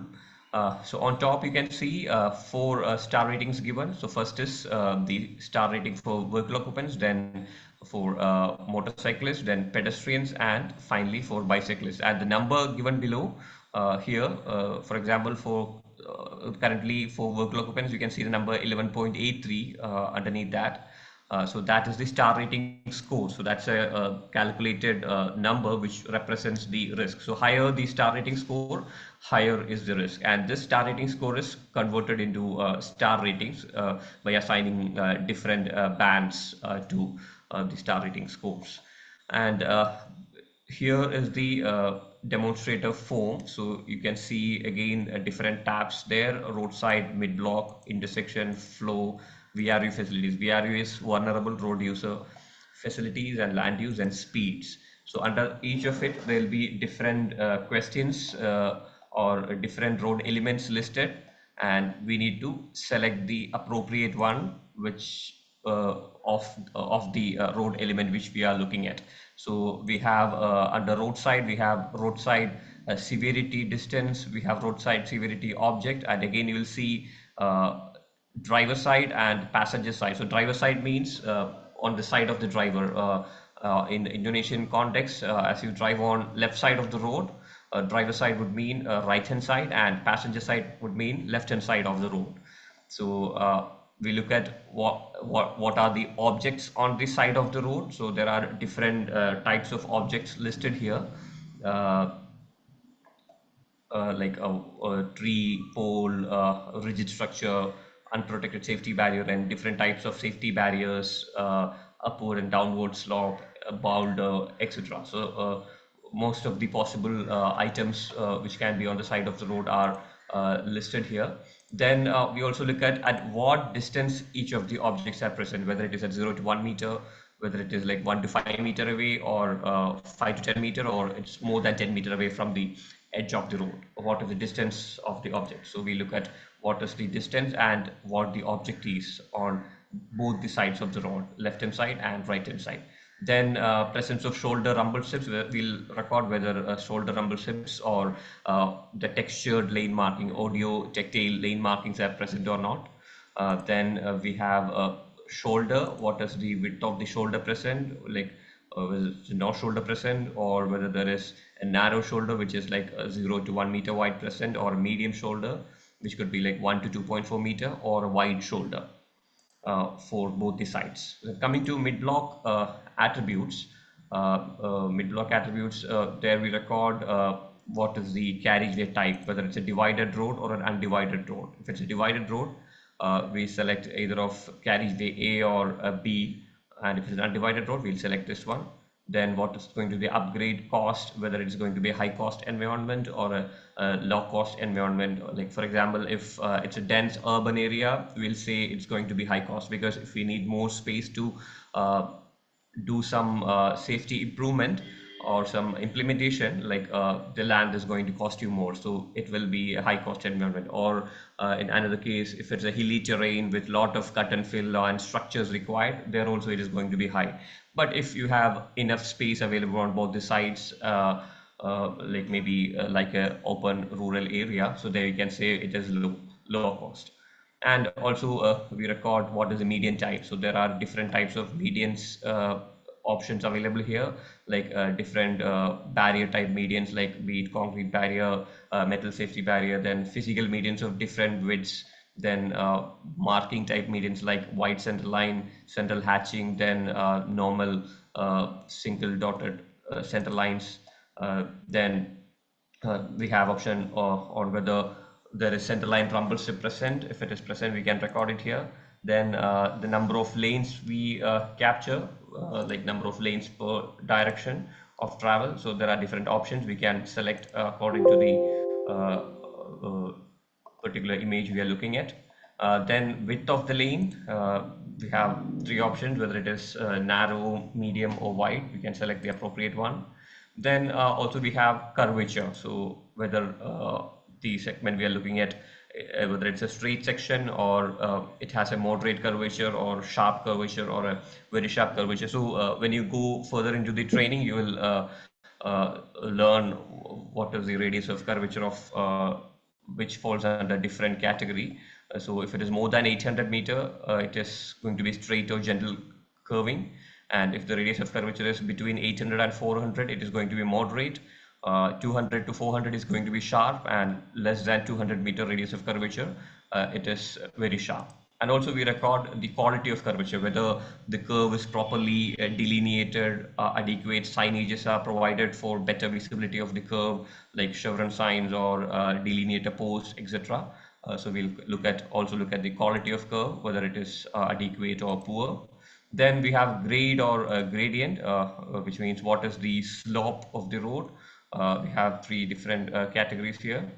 And then we look at the road condition, or the condition of the road surface, whether it is good, medium, or adequate, sorry, poor.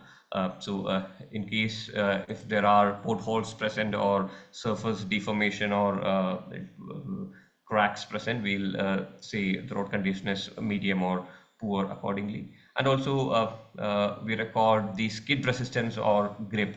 So whether it is a sealed road or unsealed road, and again, if there are loose particles or if the surface is very shiny, so we say that skid resistance is not adequate, so we capture it here. Then delineations and markings. So we record whether the delineation, road markings, presence of signages, everything is adequate or it is inadequate, like inadequate. So we record it here. Then coming to intersection attributes, if there is an intersection present in the particular road segment you are looking at, you record it here. The different types of possible intersections are listed here. Three-leg and four-leg intersections, signalized, unsignalized, with and without protected turn lane, roundabouts, merge lanes, then railway crossings, etc. are listed here. We can select accordingly. Then presence of intersection channelization, we can record here. Then what is the traffic or the traffic volume on the intersecting road, we can record under which band or which category the traffic of the side road or the intersecting road would fall in. Then we can record the quality of intersection, whether if there is any marking issues or any design issues or any quality issues with the intersection, we capture it here. And also we record the presence of property access or driveways, like commercial or residential property. If there are driveways present, we record it here.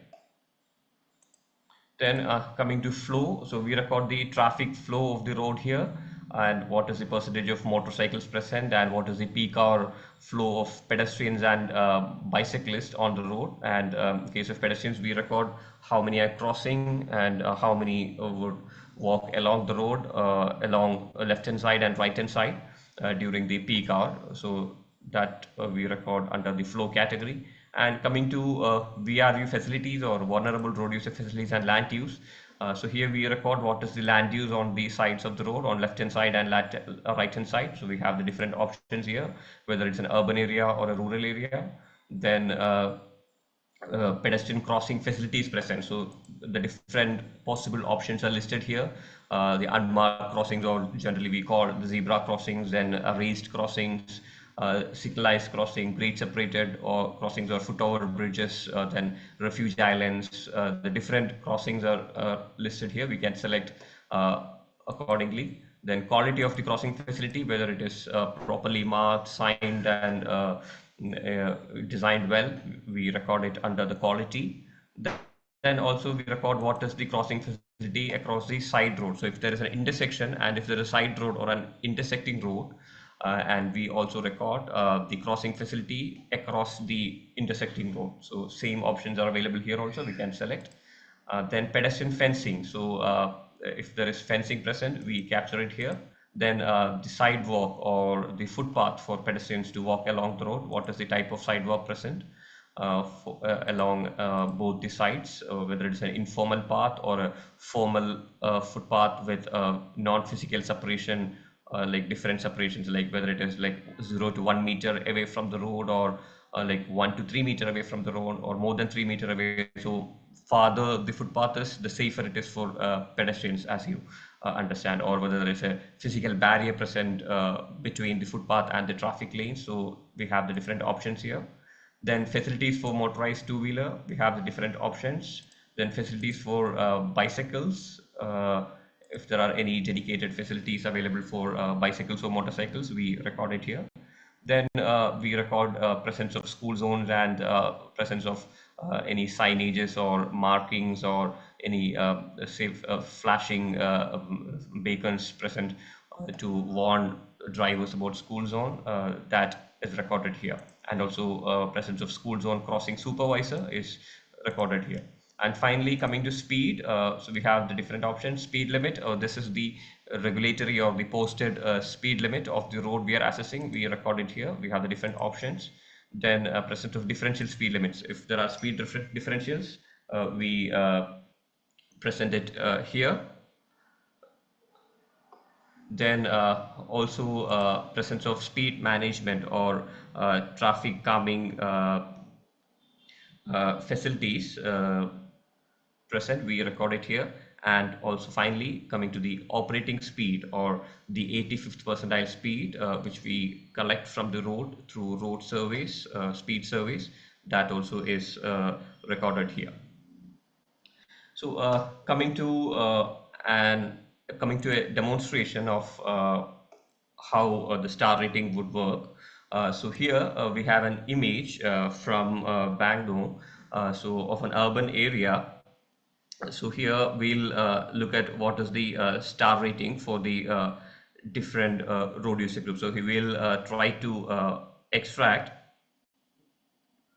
the different road elements in this as a demonstration. So here we can see it is an urban road, and you can see it is an undivided road. There is a marking which separates the two directions of traffic, and we can see footpaths along both the sides. There are street lights. Then there is a pedestrian crossing facility somewhere here. So there is a pedestrian crossing facility, a marked crossing facility here for pedestrians to cross the road. And we can see developments or some sort of commercial developments on both the sides of the road. And there are roadside objects. We can see street light poles and other electricity service poles available on the sides of the road. And will also some supporting data is given at the bottom, the AADT or the traffic. It is 15,000 vehicles per day. Then the motorcycle share, about 20 to 40% of them we can say are motorcycles. And the posted speed limit or the regulatory speed limit on the road is 50 kilometer per hour. And the operating speed, let's say it is 70 kilometer per hour. Going to the form, we'll fill in the different attributes one by one. So starting with the roadside attributes, we'll look at what is on the side of the road. So here, roadside attributes on left hand side and right hand side, we can see electric poles and street light poles. And I would say it is like slightly more than 1 meter or 1 to 2 meter away from the edge of the road. And we'll record that.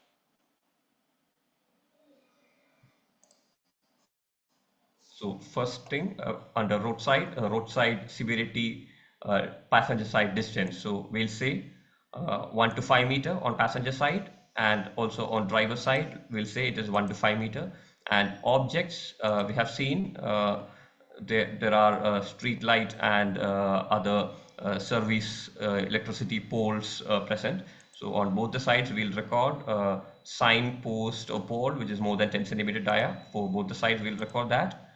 And that's about the roadside severity, object and distance. Then we'll look at whether there's rumble strip present. So there are no shoulder rumble strips present. We'll record it as not present. Then presence of paved shoulder. So as we have seen, both the sides, there are no paved shoulders present. We'll look at the image once again. So here you can see the edge line marking is absent, so there is no paved shoulder. So paved shoulder, if the edge line marking is present, the space between the edge line marking and the edge of the road, the bitumen pavement, is we call as the road shoulder. So that is absent here. On both the sides, we'll say there is no paved shoulder present. So we have recorded none on both the sides, both driver side and passenger side. Coming to the mid-block attributes.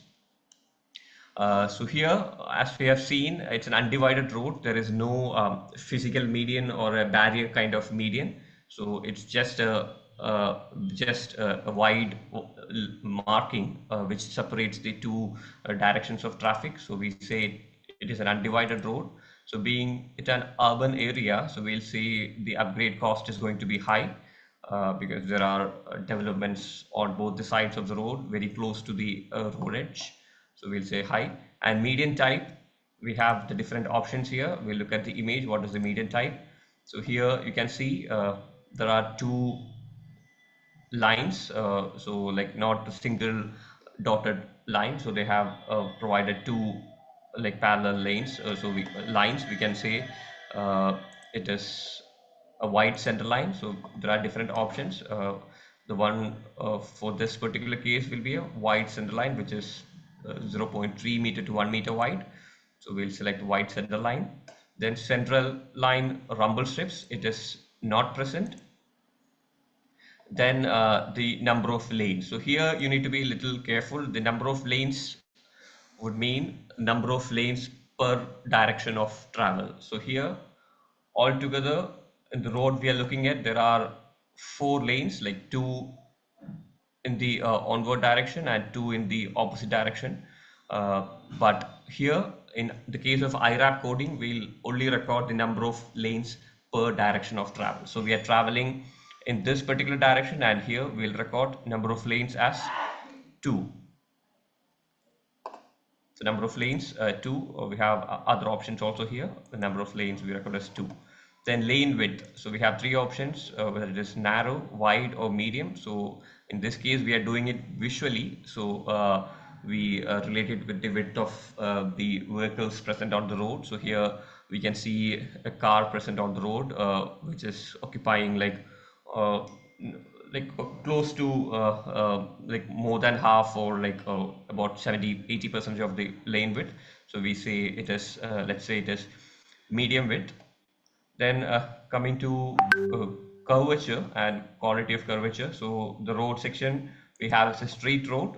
So there is no visible curve in the section we are looking at. So we'll say it is a straight or gently curving road. So if you're not very clear about this, we can look at the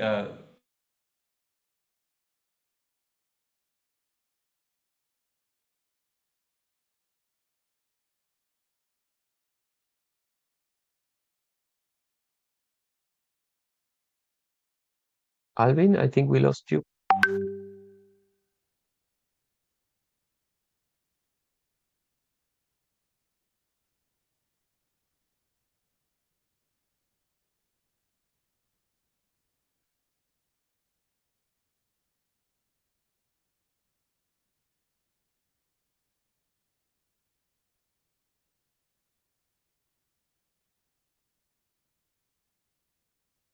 I think we lost Alvin. Franco, let me, I'll message him on WhatsApp and see if he's there. If not, I can jump in and finish. Okay. Or actually, yeah, we probably covered a lot of material already. Yeah. If you give me one moment, I'll see if I can track him down. Okay. Thank you, Greg.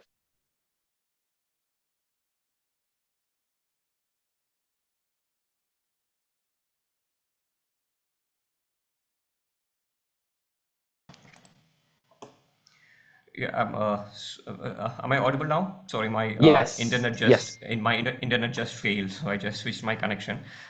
I'll start it again. Yes, you're back, Alvin. Perfect. Thank you. Yeah, thank you.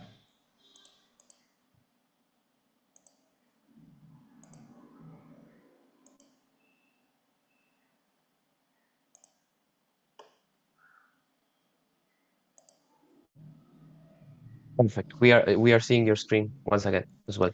Yeah, thank you, Franco, for confirming. Uh, So we were looking at the mid-block attributes, the number of lanes we have recorded, lane width, curvature we'll record as straight or gently curving, and the quality of curvature is not applicable because there is no curve in the particular image we are looking at. Then gradient, we'll say it is 0 to 7.5 percentage. So because visibly there is no slope, it's a flat terrain. So 0 to 7.5 percentage. Road condition, we can say it is good.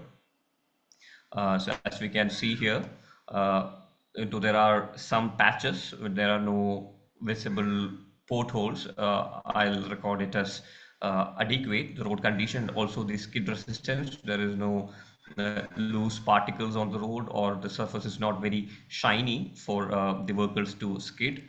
So let's say road condition is good and skid resistance is sealed and adequate. So sealed means the bitumen surfaced road. So if there is no bitumen surfacing, if it is an earthen road, we'll say it is an unsealed road. So here it's a sealed road with adequate skid resistance or grip. So delineation, I'll say it is poor because there is no edge line markings present, and also the lanes are bit, the lanes and the edge line markings are all bit worn out.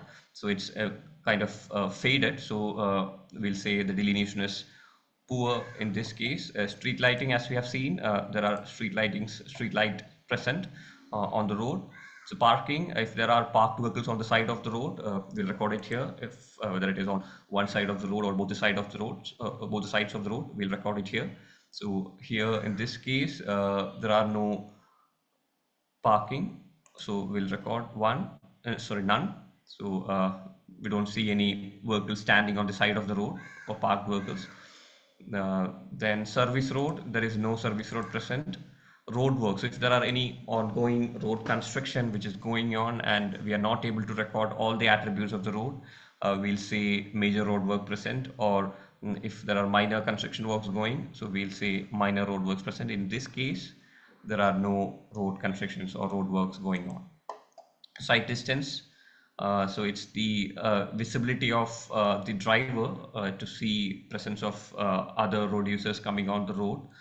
So here, this being a street road, I'll, uh, I'll say the visibility is adequate for this particular case. So sight distance is adequate. Coming to intersection attributes, so here, in this case, there are no intersections. In this particular image, we don't see any intersecting road. So here, intersection, we'll select none. So there are different options, as I mentioned earlier. So there is no intersection in this case. Channelization is not present.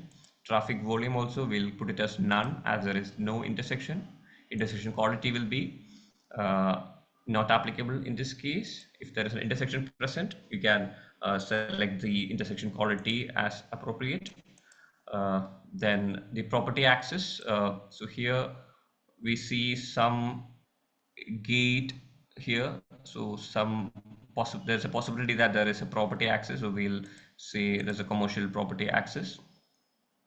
Then coming to flow related attributes. So as we have seen, the traffic it's given. So we collect it from secondary sources or through other primary surveys at the site. So here, let's take the traffic as 15,000 vehicles per day.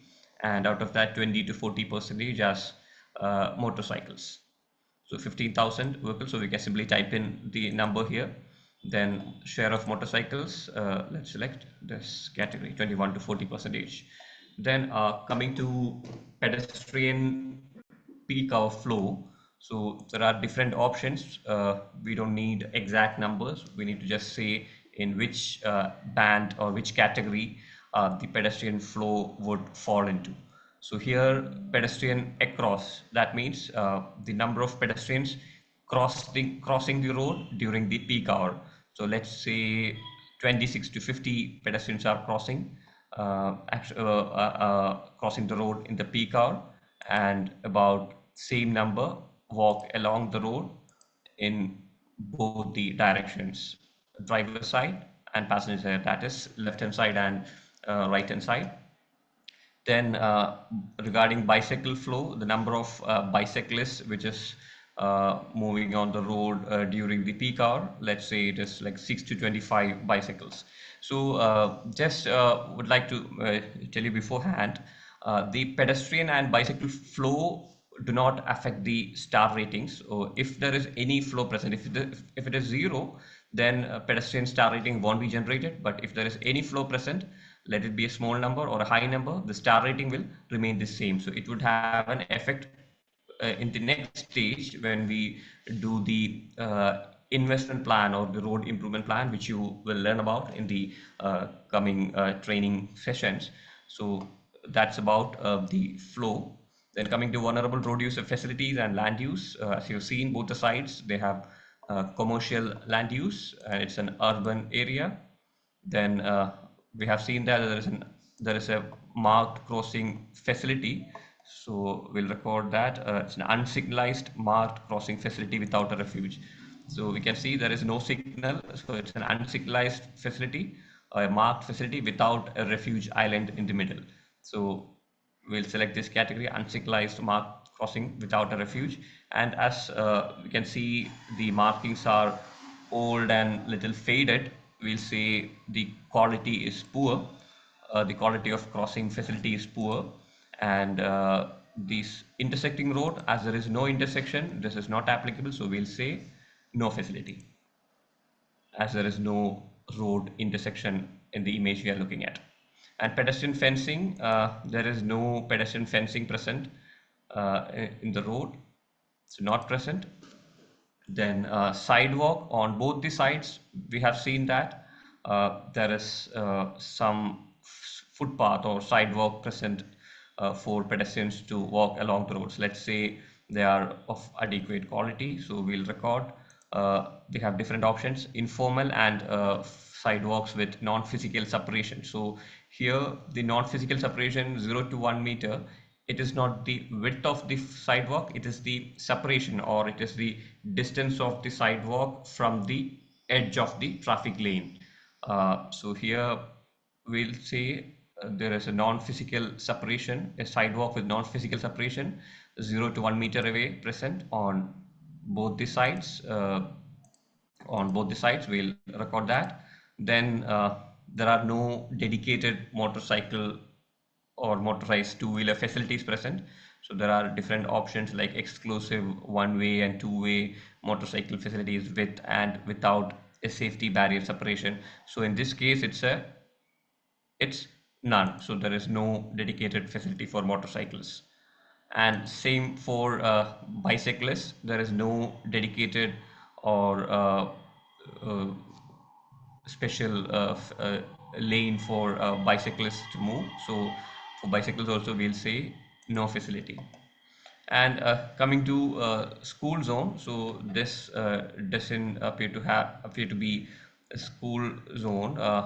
Yeah, there's a school present, but there is no warning signs or anything present on the uh, side of the road to warn the commuters or the traffic about the presence of a school. So we'll say uh, no school zone warning. So school zone is present, but there is no school zone warning. And same for this crossing facilities, crossing supervisor. So not applicable. We'll say not present. School zone crossing supervisor is not present. Present. And coming to speed related attributes. So here the speed limit, let's say it is 50 kilometer per hour. There is no differential speed limit present. Then speed management or traffic calming facilities not present. There is no speed hump or anything which will reduce or calm the traffic speed. So it's not present.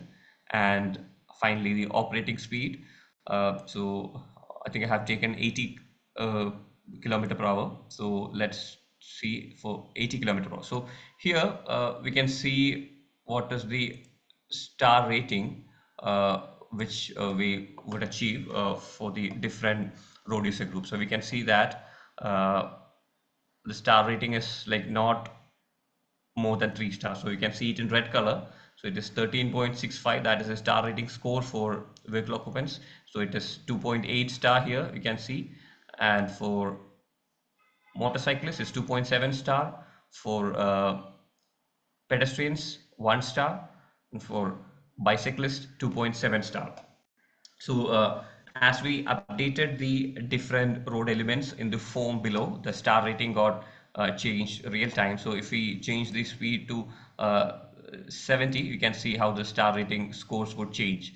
So I have tried both the speeds in my earlier analysis. So now another option, another advantage what the star rating demonstrator have is, like, first of all, it's a learning tool or it's for demonstration, but this can also be used to find out in a real life situation if you have an intersection, let it be a black spot or a high risk intersection or a poor quality intersection or any location, let it be a mid block, a curve, any location which you think is risky for the different road user groups.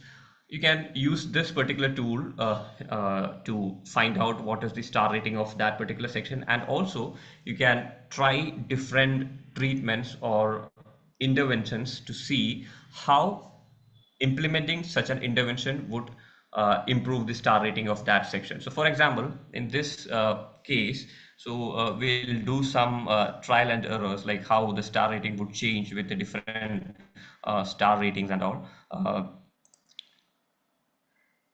So here there is a chart option. It will show you the breakdown of the different risk elements. So here you can see in the legend. So for vehicle occupants, mostly the colors you see here, it is due to uh, runoff crash risk and head-on crash risk, and same for motorcyclists.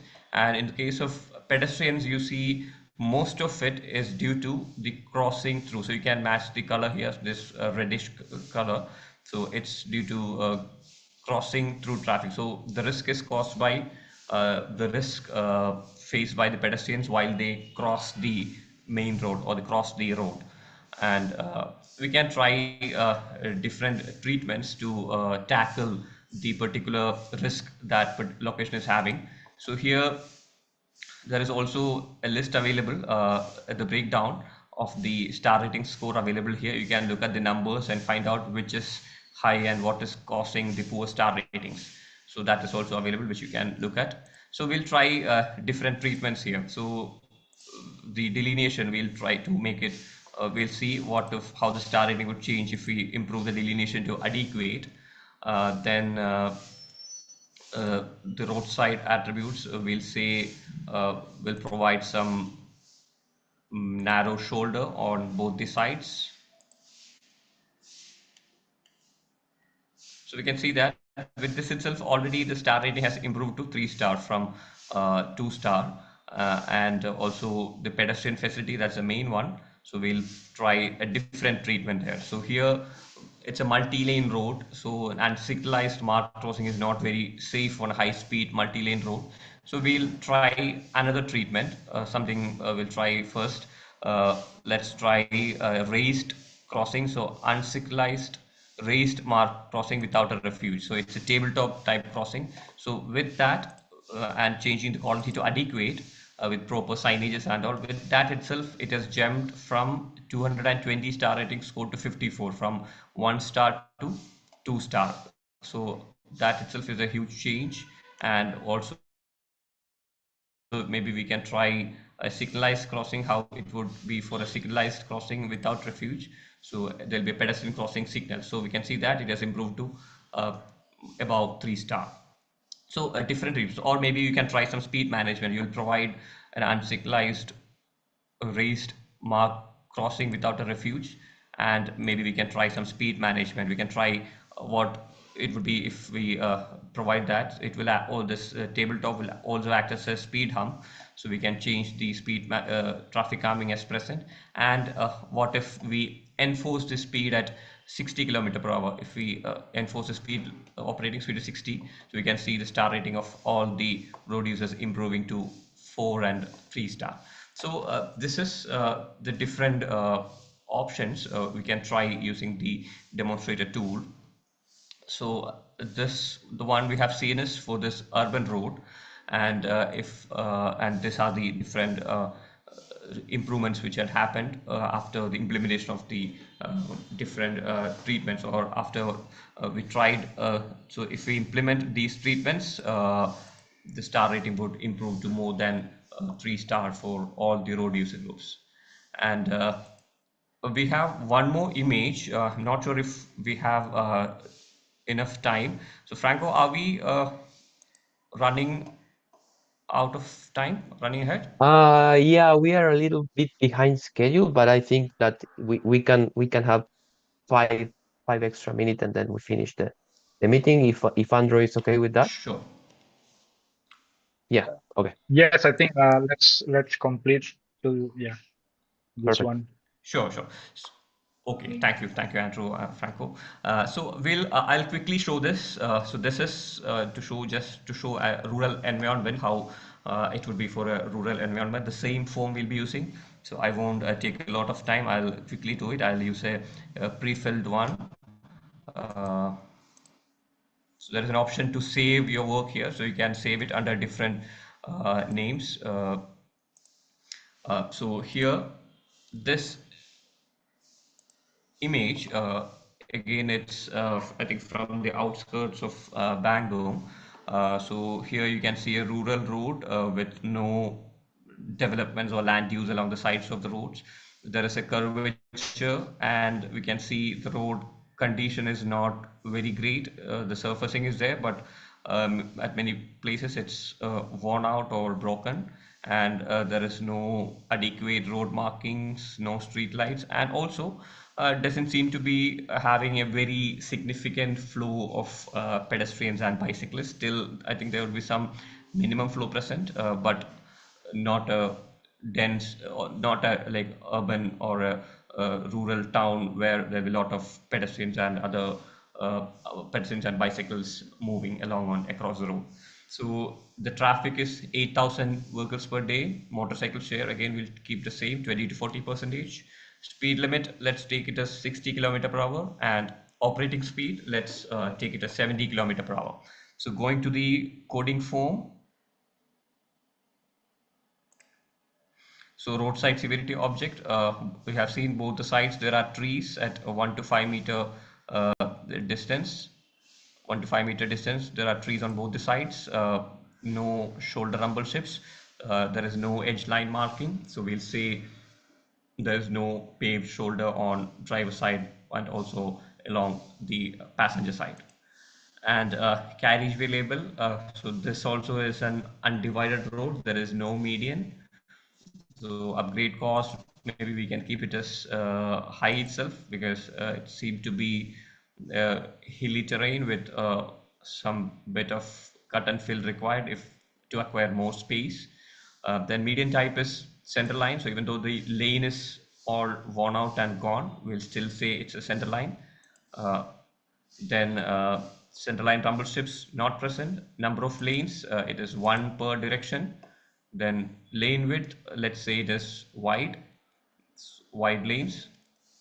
Then curvature, I think this is going to be a sharp curvature, with like less than 400-meter radius of curvature. So we'll say it's a sharp curvature, and there is no chevron signs or delineator post or any sort of warning signs or marking to warn the drivers about the presence of the curvature. So we'll say curvature quality is poor. So gradient, will still say it is 0 to 7.5 percentage. Road condition, let's say it is medium. There are some potholes. Then skid resistance adequate. Delineation, will say poor. Street lighting not present. No vehicle parking. Service road not present. Roadworks, no roadworks going on. Side distance, will say adequate. And there are no intersections present in this section. So we'll skip this intersection tab, and we'll go to the flow. So we have seen the traffic given as 8,000 vehicles per day. Then share of motorcyclists we recorded here. And coming to the pedestrian flow. So here, as there is no development on both the sides or either side of the road, there won't be any crossing demand. So there won't be any demand for pedestrians to cross the road at this particular segment. So we'll say crossing peak of flow 0, no pedestrians crossing. And on driver side, so driver side is right hand side. So think on one side we'll say there is some flow, on the other side there is no pedestrians walking.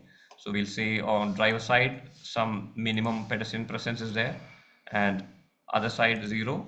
And also for bicycles we'll say there is some minimum bicycles present on the road. And coming to vulnerable road user facilities, land use undeveloped on both the sides, a rural area, then no pedestrian crossing facility, no intersecting road, no pedestrian fencing, and footpath also. There is no footpath, so there is a concrete shoulder kind of thing, but not sure whether it would. It's at the same level of the road, so let's say there is no footpath on the side of the road. Then no facility for dedicated facility for motorcyclists and bicyclists, and also it is not a school zone. So coming to speed, as given, we'll take the speed limit is 60 kilometer per hour and operating speed is 70 kilometer per hour. So with all this attributes filled in, the star rating we get is for all the road groups, it is contributing factors. So here you can see the breakdown of the star rating score. So what makes this total number? So 42.77. So what makes that number? We can see. So we can see majorly it is due to the vehicle star rating score runoff. So runoff risk. So the risk of vehicle running off the road and hitting some objects. So both sides we have trees, and also there is a curvature. So there are different elements which affect the likelihood and severity of the different crashes, which you will learn in the coming training sessions. So the roadside attributes, the roadside runoff risk is causing a large share of the this star rating score, and also for motorcyclists. For pedestrians, we can see that there is no footpath, but there are pedestrians walking along the road. So pedestrian SRS is star rating score along, that is pedestrian walking along the road. The risk faced by pedestrian walking along the road is contributing to this star rating score or the poor star rating for pedestrians. So we'll quickly do some improvements starting with the roadside. So if we provide safety barriers or metal safety barriers on both the sides,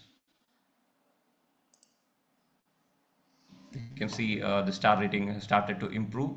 And let's provide a medium paved shoulder. If we in this case, I think there is space. I think drawing the edge line marking itself would make a paved shoulder at the on both the edges. And let's improve the road condition to good. So upgrading the road surfacing. Then delineation, we'll say we'll upgrade it to adequate, and with that again some more improvement. And the curvature, so there's a sharp curvature but with poor marking. So if we provide some warning signs, chevron signs, some delineators and markings, we can change it to adequate. So with these treatments like itself, we can see that the star rating has started to improve to 3 star, and for vehicle occupants it's already 3 star with these changes. And uh, coming to vulnerable road user facilities, if we provide a footpath for pedestrians, so pedestrians are present, I think, on one side. On driver side we have put some flow. So if we provide a footpath on driver side, uh, sidewalk driver side, so let's say we'll provide a footpath at 1 to 3 meter separation. So we can see it's directly, it has improved to 4 star. So that was the main reason for a poor star rating for pedestrians. And we can see how the star rating has improved for the different road user groups. So I think we have made all the changes.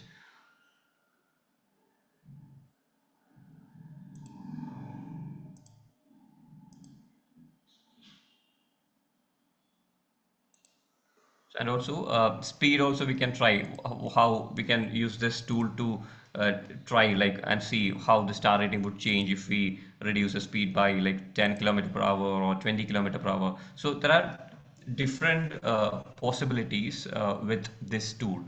In the coming trainings, coming sessions, you'll be using this demonstrator tool, I think, a lot for your trainings as well as for the assignments. And also later on, if you go for the accreditation, there also this would be useful. So this coding the attributes, the road elements recorded, the list of items which we capture, everything will remain the same. So it's a standard iRAP format and the template. So these are the road elements which we record during the process. And that's from me. Thank you very much, Alvin, for this presentation on how to use the star rating demonstrator. There are many questions. We went through uh, quite quite a few of them by writing, but there are some unanswered questions. Um, as we are way over the time of the meeting, we will finish the meeting now, but we will, during the upcoming days, come back to you answering the questions that remained unanswered. Remember now, before you go, that when I finish the meeting, a survey will pop up for you, and we will ask some questions, and we will also ask for your name and email in order to record your presence in the meeting. Please use for reporting purposes the same email that you will use throughout the whole course, the same email that you will use for logging into the platform, so we can have all the information accordingly. And I think that's it. I want to thank all of you for your time. It's been a long session, but it was really valuable. I want to thank everybody. This recording is going to be shared with you, so you can revisit the content. And again, the content is going to be available for you to take at your own pace in our learning platform, which we really encourage. So, and one last thing. I sent the access to a lot of people, but due to the number of people that are present in this meeting, I know that many of you didn't receive the access still. You will receive the access in the upcoming days as soon as we collect all that information. So thank you very much. We will let you know when we meet again in week 3. Remember that any question you have, you will be able to put it in the question forum, in the question form, and Alvin, Agustin, myself, Greg, the whole iRAP team will be assisting with answering those questions. So thank you very much and have a great day in Indonesia, Vietnam, and India. Thank you, everyone. Thank Thank you. you. Terima kasih Bye. Ibu Bapak. Thank you Terima kasih. everyone. Thanks Bye Pak bye. Greg, Pak Franco, Pak Terima kasih Alvin, banyak. Bu Estiar.